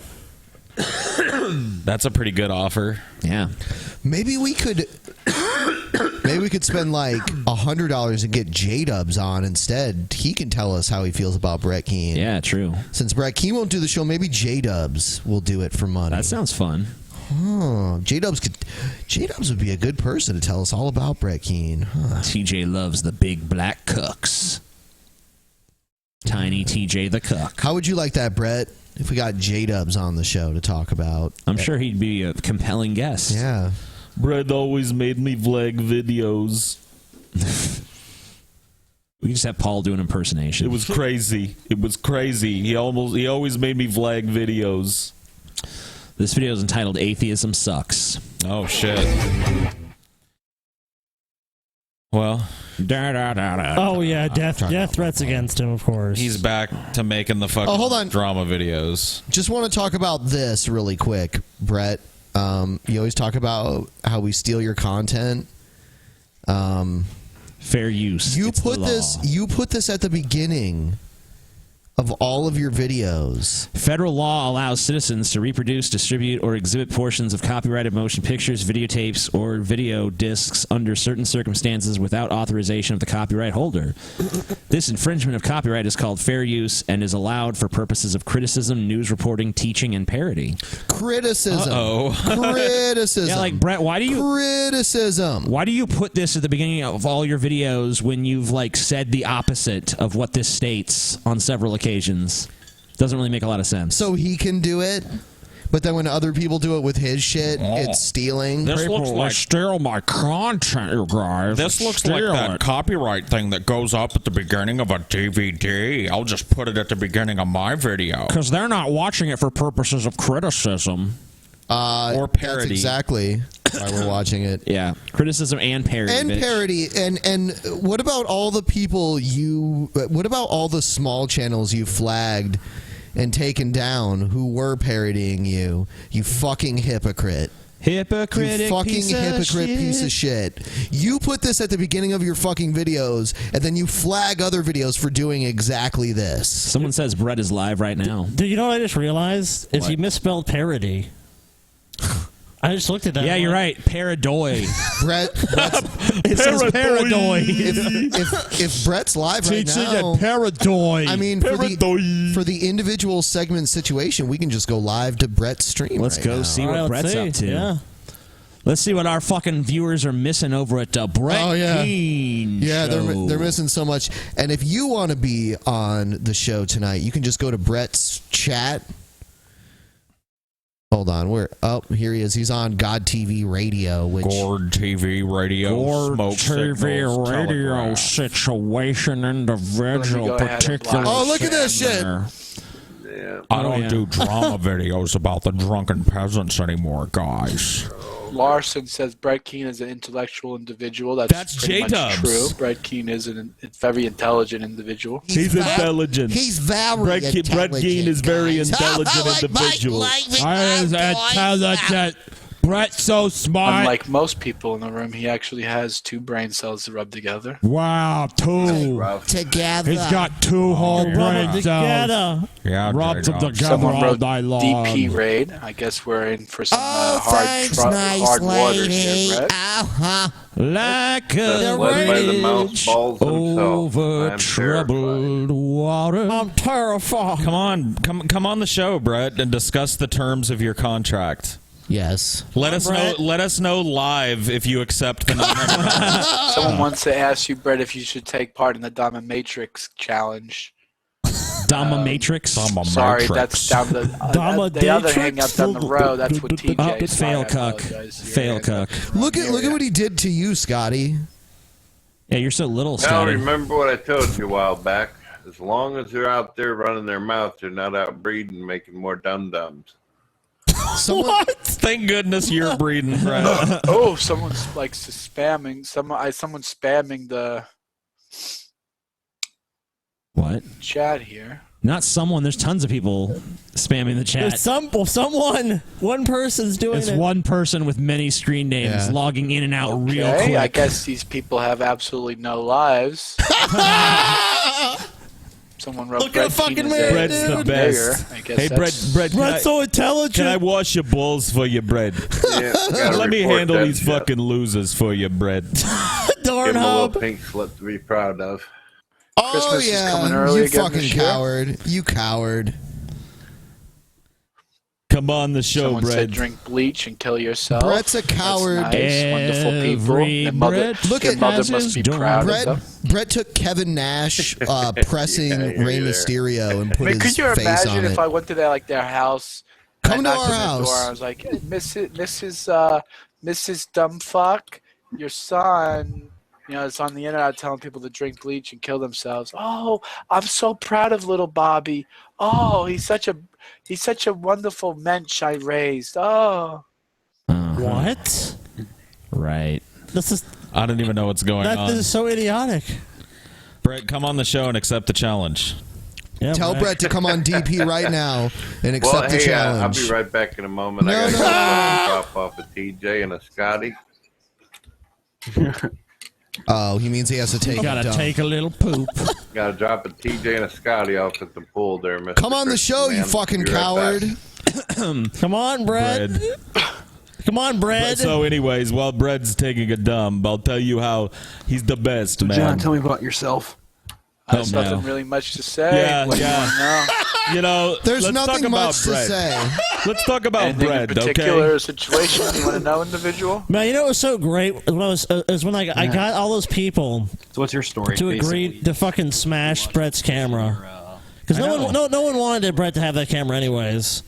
And I mean, I'll be honest. Let's say they had voted, I was gonna smash the camera then send it to him. You know, there you go. fuck. Go on Brett. DP. Go on DP. Go on DP. I want to see that all throughout his chat. Go on DP. Guys, I gotta go take a dump situation. Go on DP. Go on DP. Yeah, we should ask Brett if he has a disease or something. It's like Brett. Yeah, does he have like a diaper? You're every 15 minutes you have to get up. It almost seems like you can't ever really stay in one spot. Like how many times during the fucking the one episode did he get up like 7 times? French vanilla situation. All right, go into the chat and tell them that we'll give J-Dubs $200 if he comes on. Yeah, tell him we want instead. J-Dubs will give him $200 to come on our show. And I would never do such and a then we'll negotiate with J-Dubs to be on the private Brett Keane episode instead of Brett. $200. So J-Dubs gets the money instead of Brett. $200. I mean, is this supposed to be a bad thing or a good thing? I don't know. I don't know. I don't know. They're so fucking. Look at all the clueless. go on DPs. Dude, they're so clueless though. They look like. They're like, what do we do? No, I don't What know. do we do? Cuck. Oh, cuck. It got Cuck. it. Cuck? Cuck. Door and hub. Door and hub. Cuck, cuck, cuck. Doo-doo-doo-doo. Cuck, cuck, cuck. What is this? Well, everybody just keep on going. About to cuck. Where's cuck, J-Dub? cuck, cuck, cuck. Well, I don't know. They're not the talking word. anymore, are they? Or No, I do think we- they want Oh, there we Brett go. I think they want Brett on. Oh! Bravo! I think they hate you, J-Dubs. Do they? Oh, Dubs, you were on there once before, weren't you? Oh, yeah, I was on tell there. I Brett, sat get there Brett like to a car, tell throw him. water balloons at me So, like they did with you. so either Well, Brett. I'd already stated and shit. If I'm going to go on there's a couple different things got to happen. I got to get paid a little over $1,000, and whoever comes with me, they got to get hooked up too.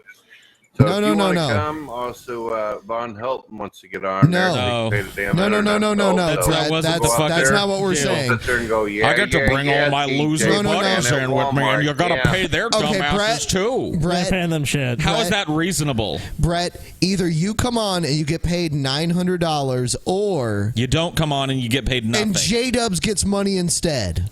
Or Justin. $200 for J-Dubs. Yeah, $200. I don't know, It's $600 for Justin. That people say in the comment section, they're calling you a cock. Cock. You know what a cock is someone who like lets other men sleep with their wives. I don't know if people know this. Or Go not, say Justin but fucks Dorn in his TJ chat room. had an open relationship with this significant other that he used to go out with, the Warwish type of looking motherfucker that he had. She used to have other men. I don't know if they really understand what exactly that word means, but yeah, they know I'm what it pretty sure means. you're not one of that. Tell him that. Brett? Tell him that. Tell him that. Brett, I'm sure you're not a cook, Brett. Allie had to have a relationship with other men if she was ever Justin gonna fucks Dorn. penis. Justin fucks Dorn. Brett cries in the corner. That's true. Brett is so funny. Oh, God, I love- Pretty rough. Why would anyone suck up to Brett Keane? Justin fucks It is Dorn. what it Blows is. my fucking It's mind. more to a relationship and sexual intimacy than just penetration, though, Brett. To Yeah, be but honest. a woman pulls down your pants and she almost gets poked in the eye by this little needle-looking monster. Do we have him on Skype still? Over.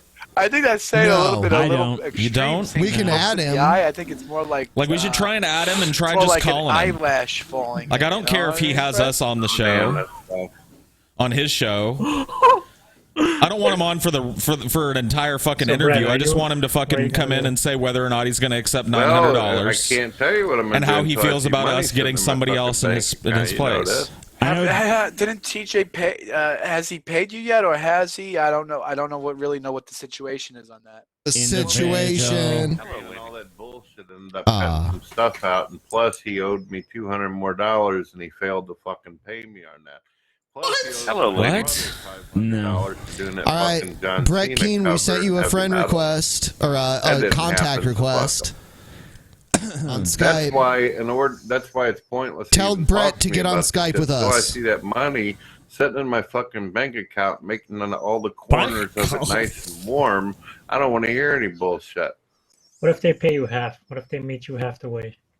Then that's probably all I get fucking paid if I just did that. I can't trust these assholes. You know that. Oh, God. Money grubbing They fucking wouldn't do Brett. Oh, I half-way have to have it all in my bank account, in my They'll sit possession. there and fucking say they're going to do it. I'll You send never see Brett, it. if we get all the money- Skype request. It's not that difficult for them to raise If we get money. Brett All they all have the to say money, is they're opening a new this is website exactly what or happened. something, or a new blog. Brett would say he was already owed that charge money, them a couple of and thousand, he's they just give you keeping a it. better- They give you some, you know.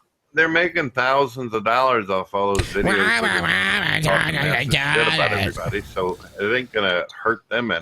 Get on You know, Skype. what the fuck are they Everybody, I'm gonna talking shit lose about you. out Get on on that? Skype, Fucking Brettster. Underwear they need YouTube channel Oh, inside shit. of our Boston, Massachusetts. Oh, yeah, sorry. I hear you there, Brett.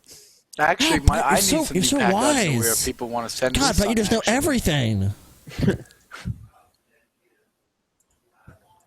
You can hear I us. ain't gotta worry about all that. I don't wear fucking underwear in my shack.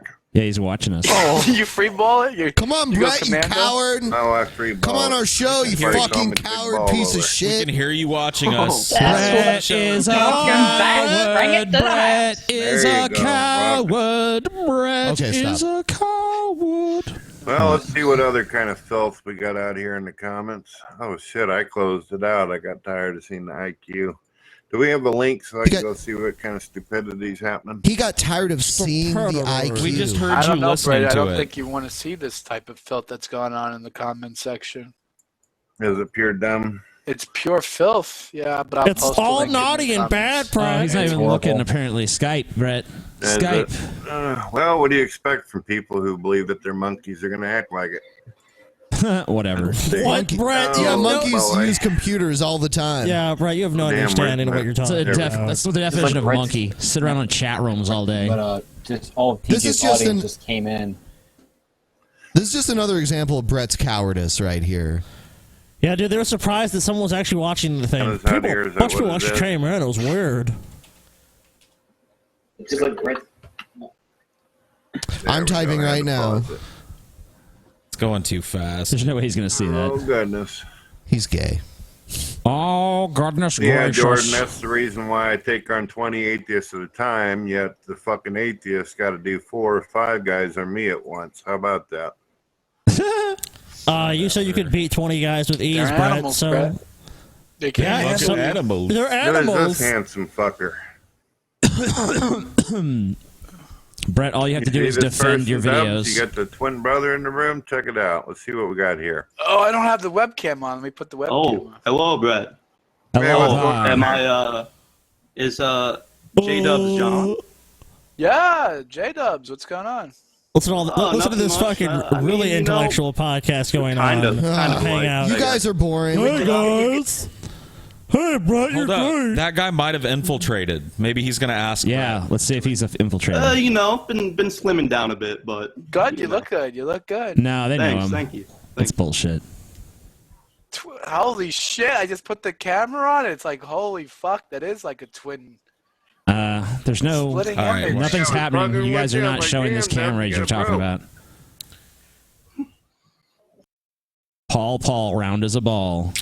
All right, this sucks. Yeah, fuck you, Brett. Fuck you, Brett. You suck. Brett's a pussy. He's gonna fucking back down as You always. are a fucking cuck. Let's take a look at his video. Atheists suck.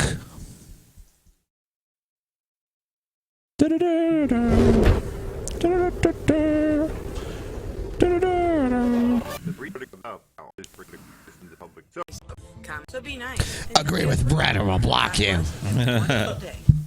Brett. As many of you know, I do live rooms. No. Everybody can be included. I always offer public links for people to join me and discuss. And one of the big claims that I notice that atheists give me is that if you're an atheist, this makes you a critical thinker. This makes you a person who is into free thought. The reason why you claim to be someone with free thought is because your thoughts are so meaningless and useless, no one's willing to spend a dime to hear them. That would be you. Critical thinking. So you just described Yet yourself. again, You claim to yet believe again, Brett is just not self-aware at the all. world and the universe coming to existence. All right, so let's just take a quick review here. Yeah. Who is it that is paid for their views again? Is it us at the Drunken Peasants podcast with an actual audience, or is it Brett Keane over on God TV Radio with no audience? Whose ideas are actually worth maybe Brett's ideas are worth a dime. You know, that's ours are worth more than that. At least if you're going by the free market and commerce and shit, we seem to do better. Just saying, Brettster. From nothingness without any evidence to back it up. How does this make you a critical thinker? By claiming that you don't believe God exists because you don't believe in your Brett, little most people stupid-ass reality. don't say they're atheists because they just like heard about it. Like, yeah, it's where you don't believe any gods or supernatural things. You just believe in like science and what you can understand and like discern. Like, oh, it's not like someone just came to the like, oh, you know what? I just don't believe it for just no reason. There's not any sort of reason or thought process. I just don't. If anything, that's more with religion.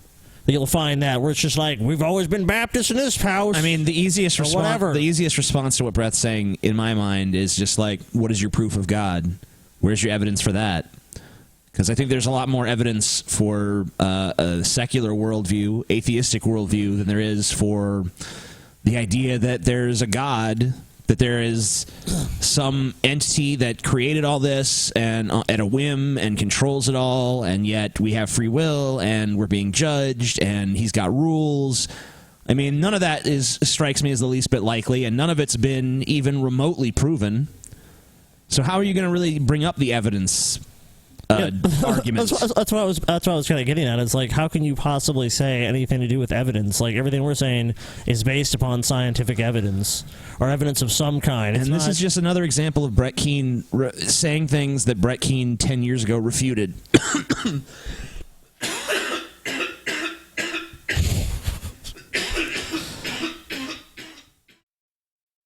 It's just. Did he get dumber or like what happened? I just don't think he could hang with the skeptic community. The standards got different for one thing. I mean, but I really do think that Brett used to steal a lot of the videos that he made. He should go back to that, you know. I think he was just reading off of websites and shit. Yeah, just and like it really is when Brett. So Brett was like the original Jacqueline. Yeah, he kind of pulled a Repsian. Yeah. Where it was like, I found something, I'm going to read word for word. And people were like, oh, man, yeah, that makes sense, and that's well presented. And then he got this big head, and he was like, I'm going to start showing my face and showing my real views in the situation. And that's really where it went south for Brett. Yeah, Brett, you should have just stuck with stealing and just, you know. Brett, you never should have appeared on not camera. showing what you look like ever. I had a question for you guys. Can you guys all hear yourselves now? I hear myself okay. I can't really hear myself. That is so weird. Shit. I can hear you so clearly. I can hear everybody really clearly. Yeah. I don't know if it's not. I hear everyone but myself really clearly, but I can still hear myself, but just more if I faintly. turn things up. I turned everybody up a little bit here. I don't know if that helps. Okay. Yeah, Seems fine. It's Whatever. fine.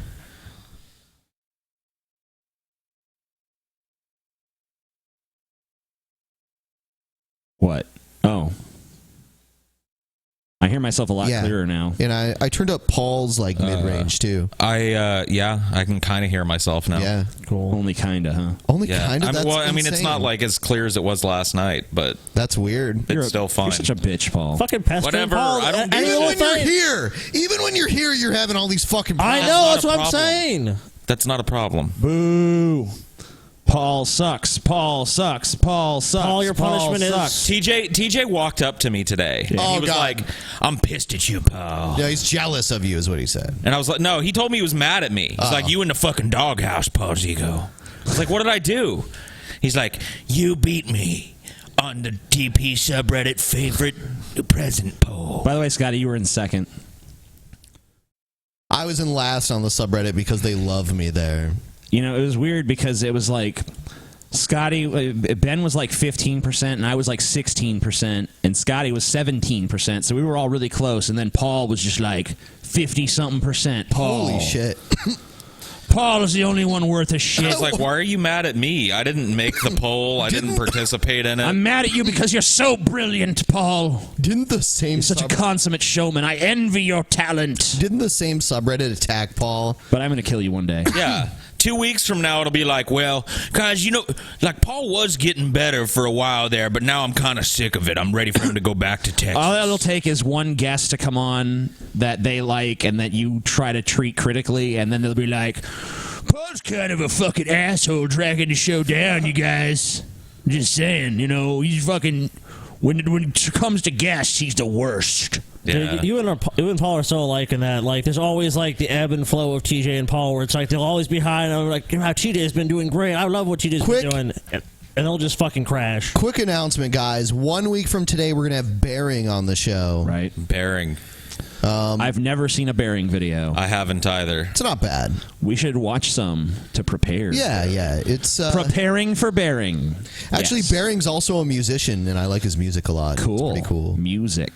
We didn't bring this up earlier because we wanted to just bring our guest on, but hey, guys, still going on. See what happens when you click the links in the description? You get $5 off. $5 off all shirts over $20 until the end of 4 days. October. So 4 days and 11 minutes. We call it a Halloween sale. It's pretty damn good. The Ben TJ hoodie has a banana on the back of it. I mean, that's pretty fucking awesome. It's like a canvas hoodie too. So it's more rain resistant. It's cool that we're having this like as kind of a Halloween sale too, because I think that the Halloween episode is going to be a little bit insane. Holy shit. You know what? We talked about that. You know, for those of you who missed last night's episode or this morning's episode, depending on where you live, we actually did episode 288 and a half. This just in from the DP subreddit, you guys. Oh. Is rift building up in DP? Ben seems annoyed with TJ's laziness. Paul seems bored. Is it possible DP will split in two?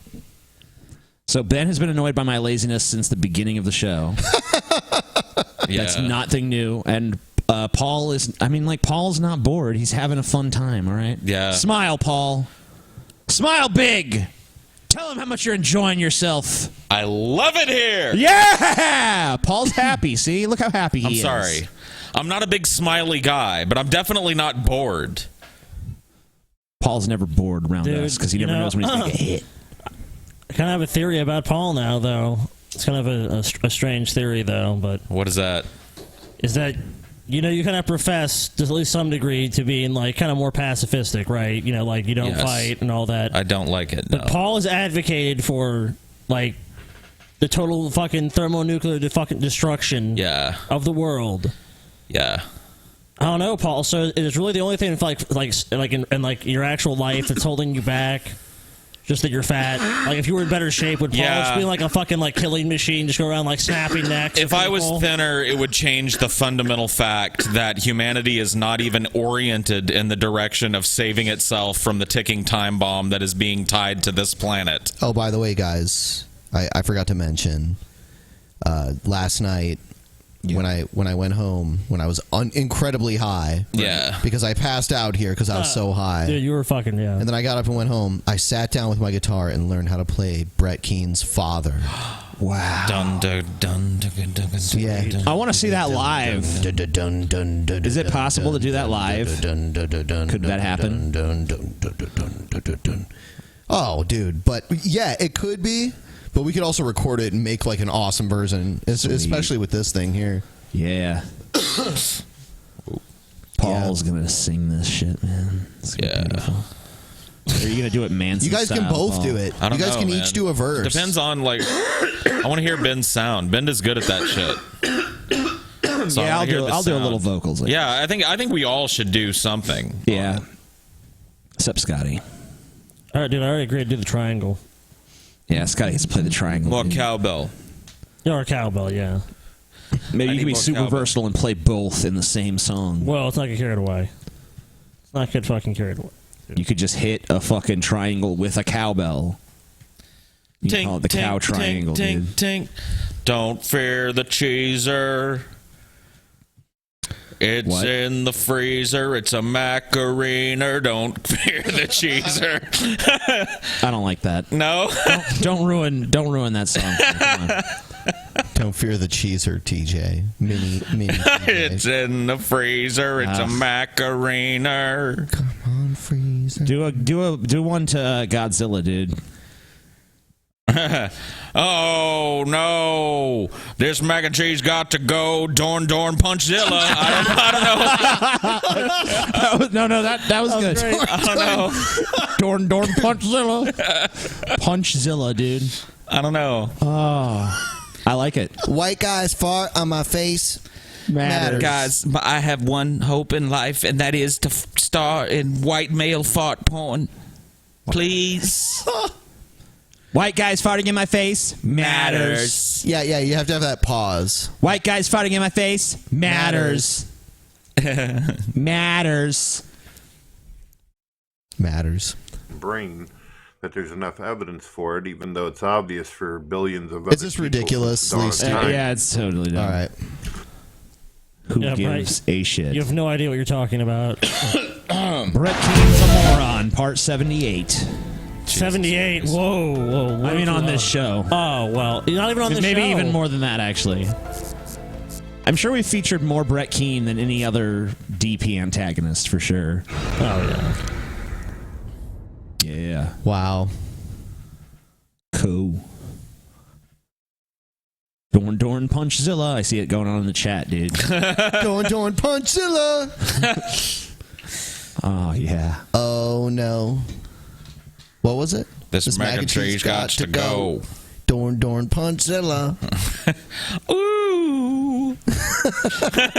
Dude, I saw them live one time, and it was pretty epic. And when they played Don't Fear the Reaper, they played it for 20 fucking minutes, dude. It was insane. It's, you know what, dude? It's a weird thing that TJ and I do.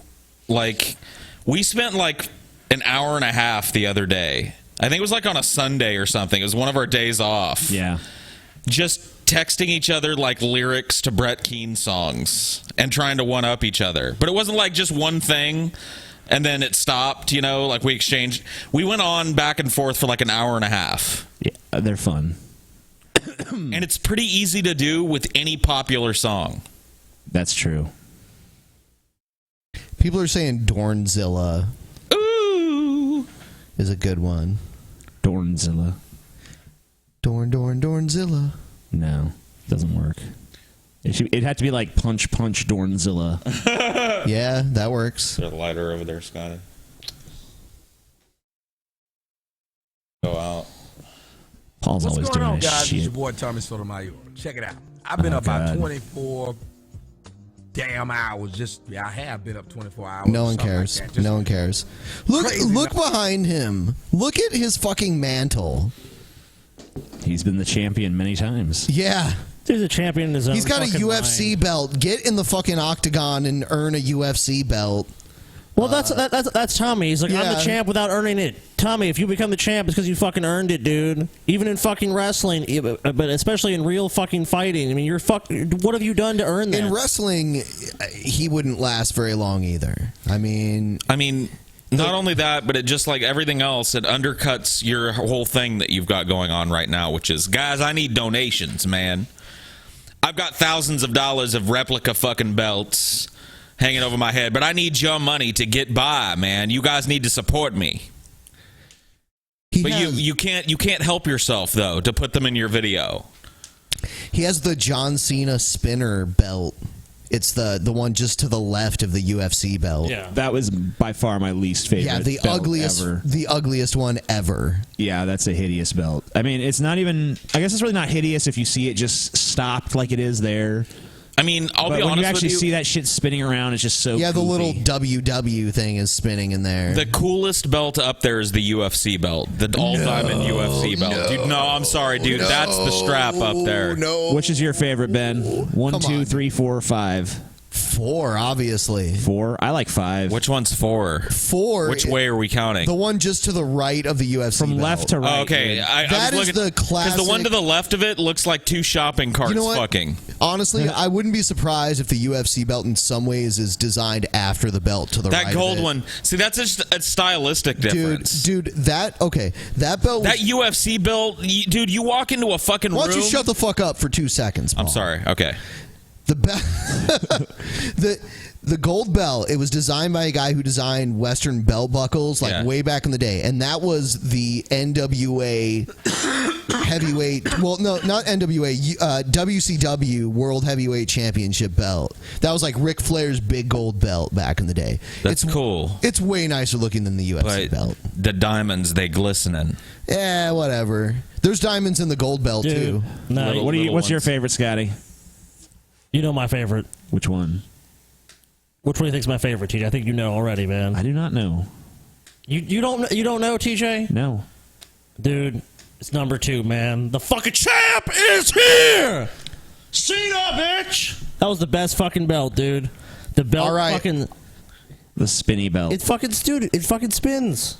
Wow. Wow, Scotty. What does the fucking UFC belt do?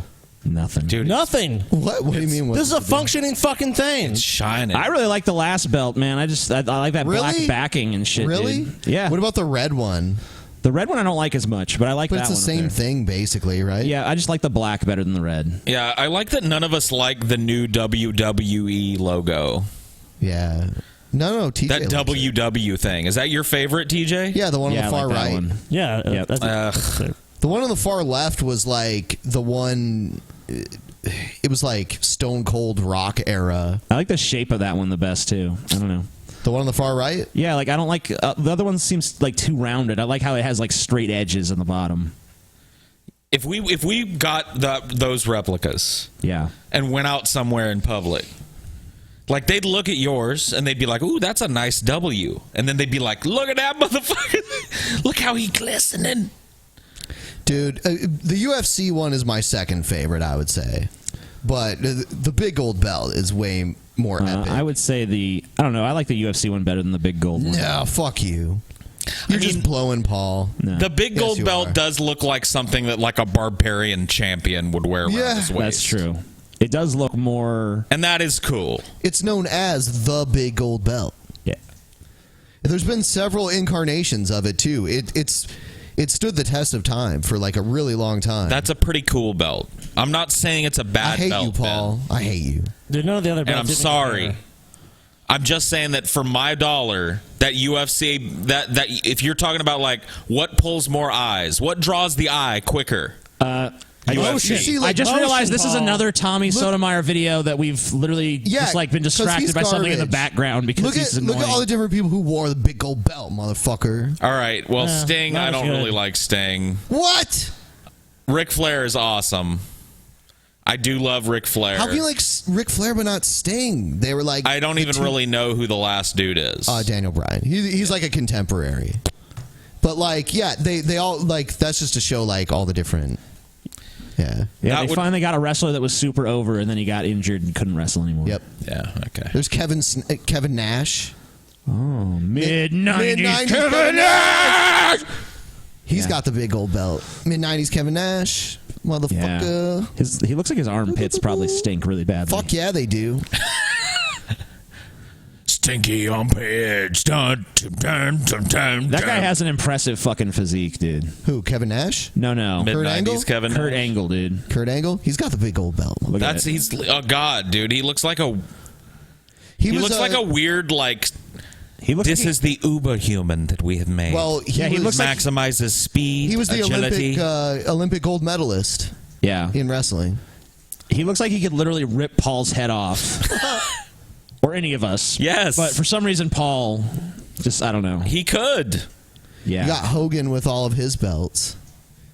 He had all See, I think the belt that Hogan has on his left is cooler than the big gold belt. That's his old, I think that's his old WW. No. I don't know what that is. That's a cool strap. That's whatever it old is. school. Yeah. Yeah, that's a that really looks old super one. old. Yeah. I like that. That's a cool strap.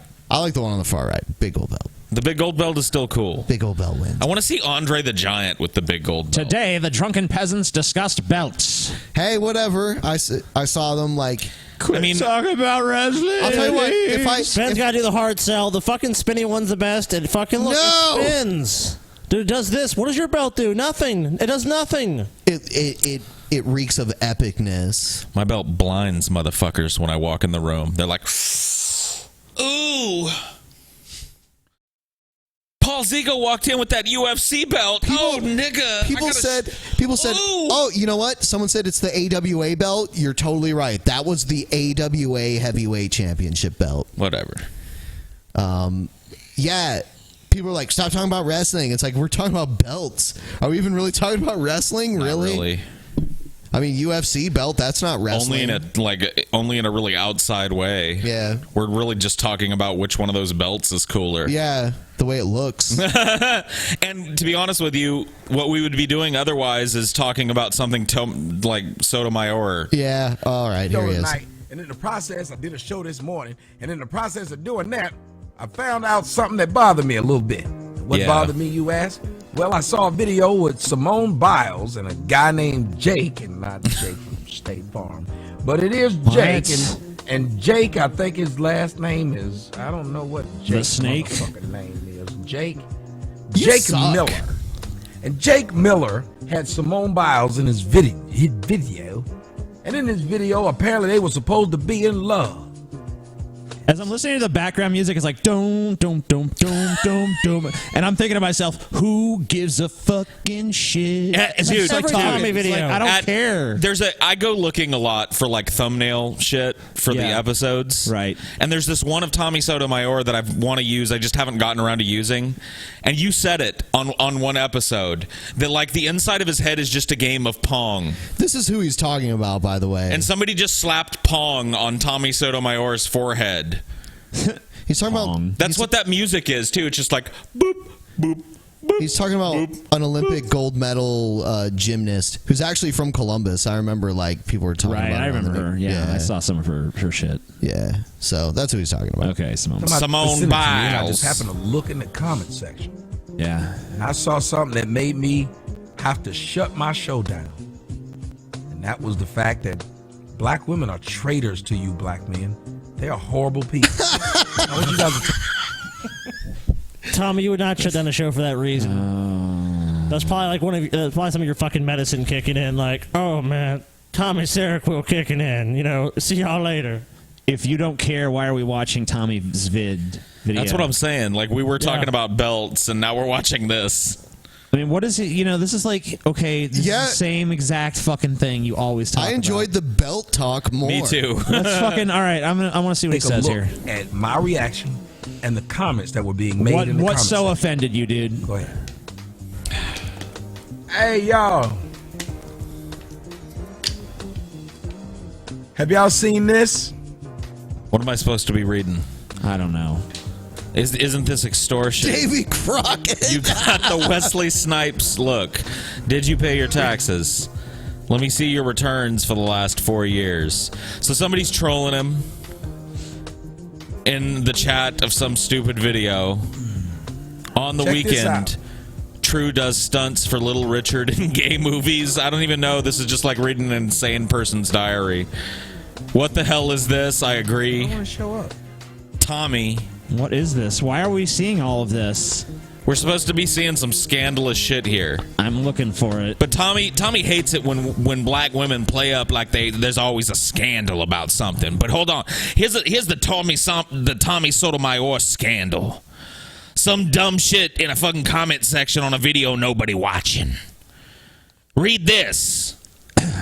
What are we reading? Are we reading the chat? I'm reading the chat on the side because that's all he's showing. Okay.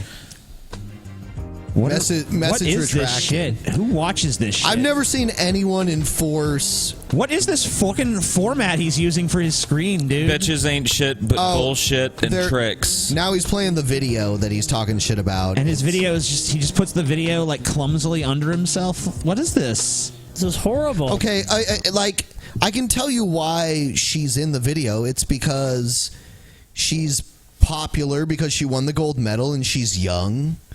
Like, that's why they're putting her in it. It like you're gonna bring up some bullshit narrative as to why she's in it. What a terrible video. Oh God. Ooh, look at my little drama. Y'all seen that? What are we seeing? What are we looking at? Nothing. He's talking shit about a white guy and a black girl and like you'll see. Okay.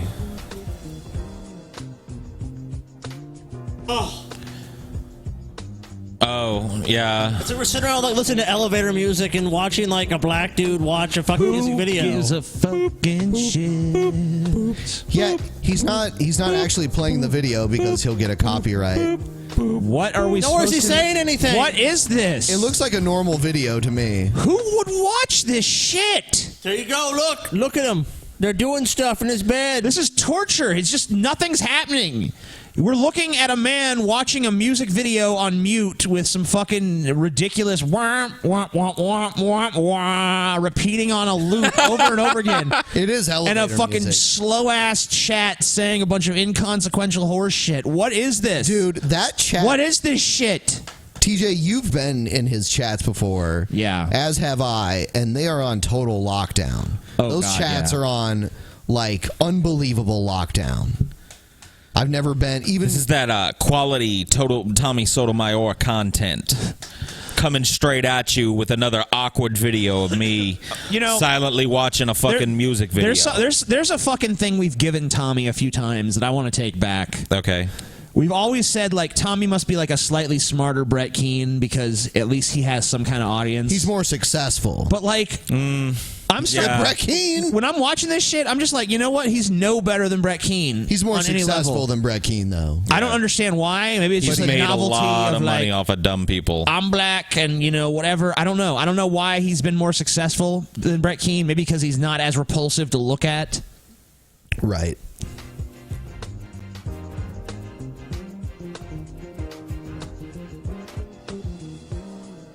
Okay, now, would she get called a sellout? Yup. Would she get called a sellout or anything? Fix your mic. I was seeing this girl been throwing herself at white men. No. It's a music video. What are you talking about, dude? It's not... What?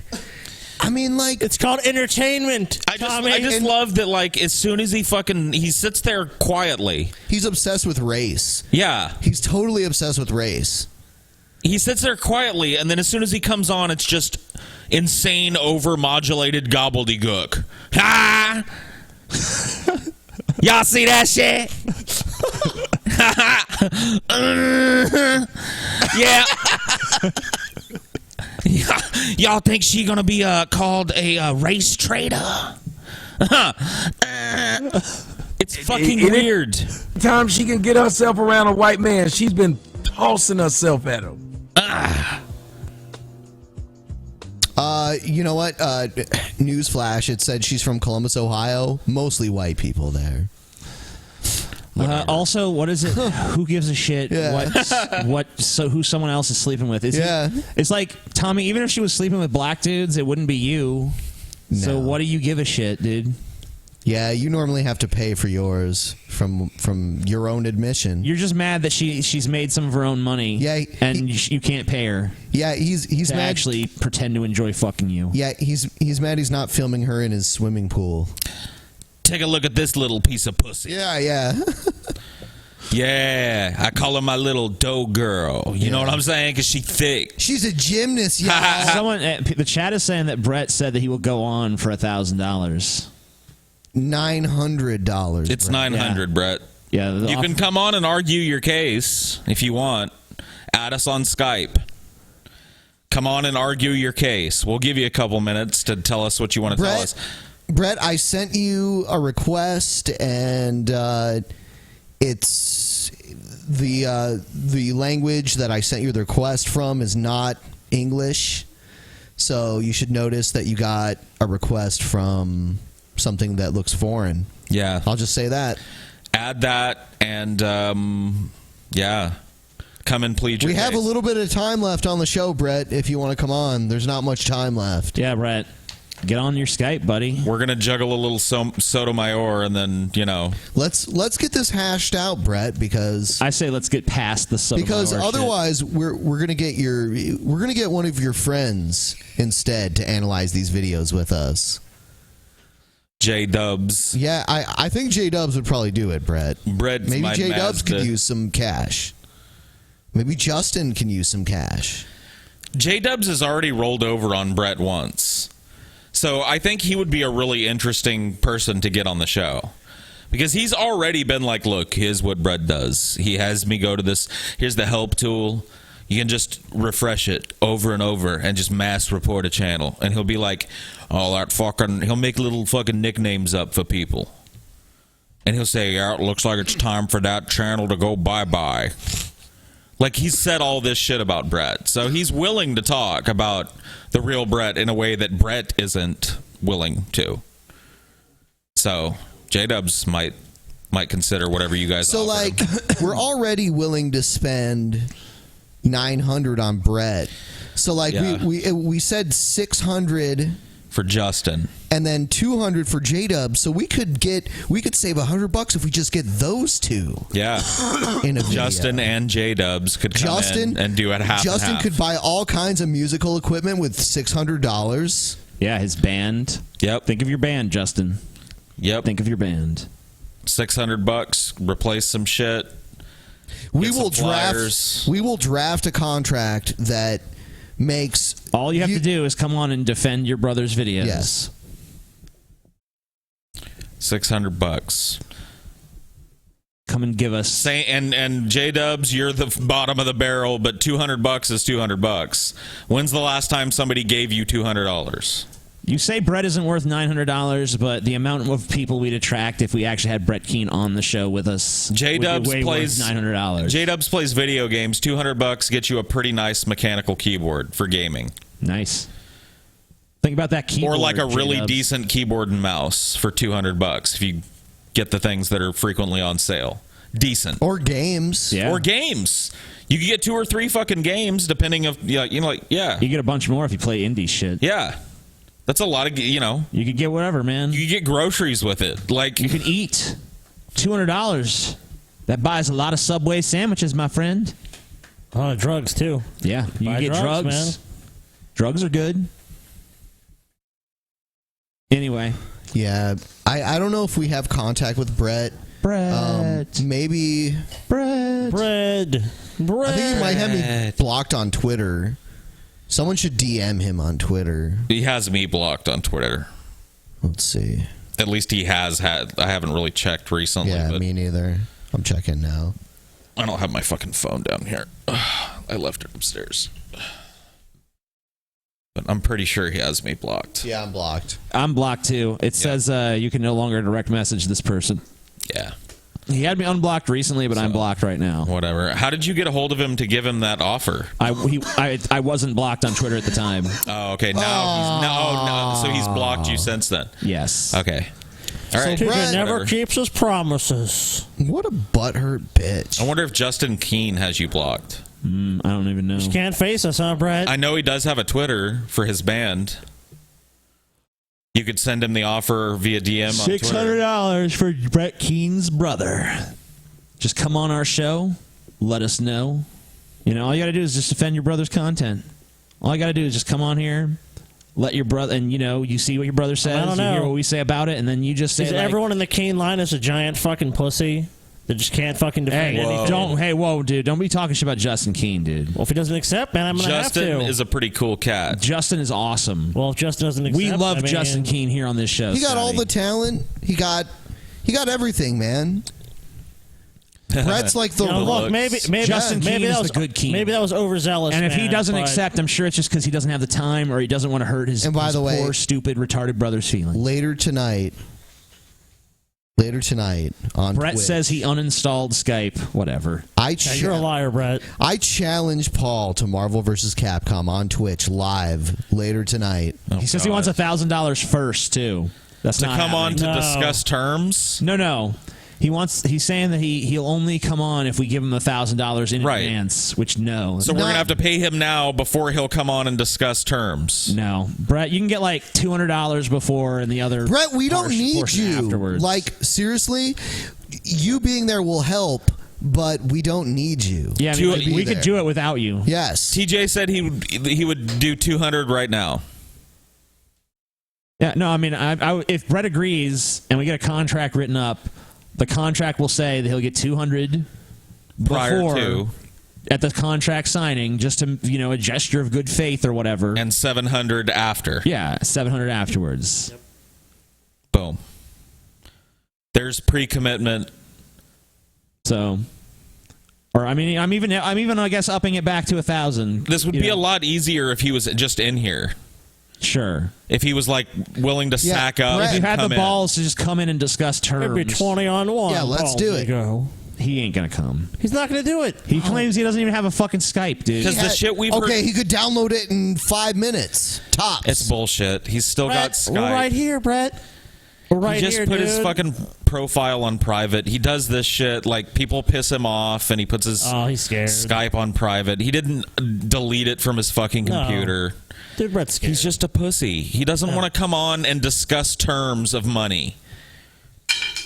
He wants to try and do this privately, but we're trying to give him the opportunity to plead his case and come on and go, well, here's why I think I deserve X.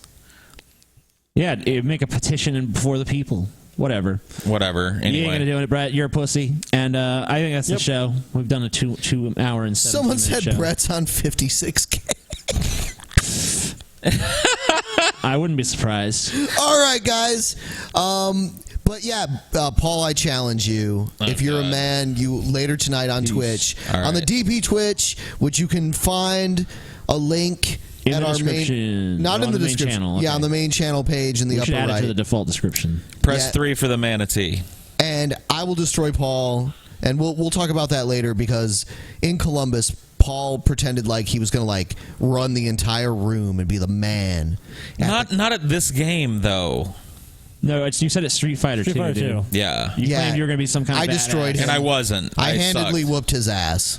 Ben did whoop my ass at Street Fighter. And then he walked away. And then Ben walked away. No, you walked away. Yeah, Well, you walked away, and then I was just like, I don't want to play No, anymore. I was still there when Dude, you walked away.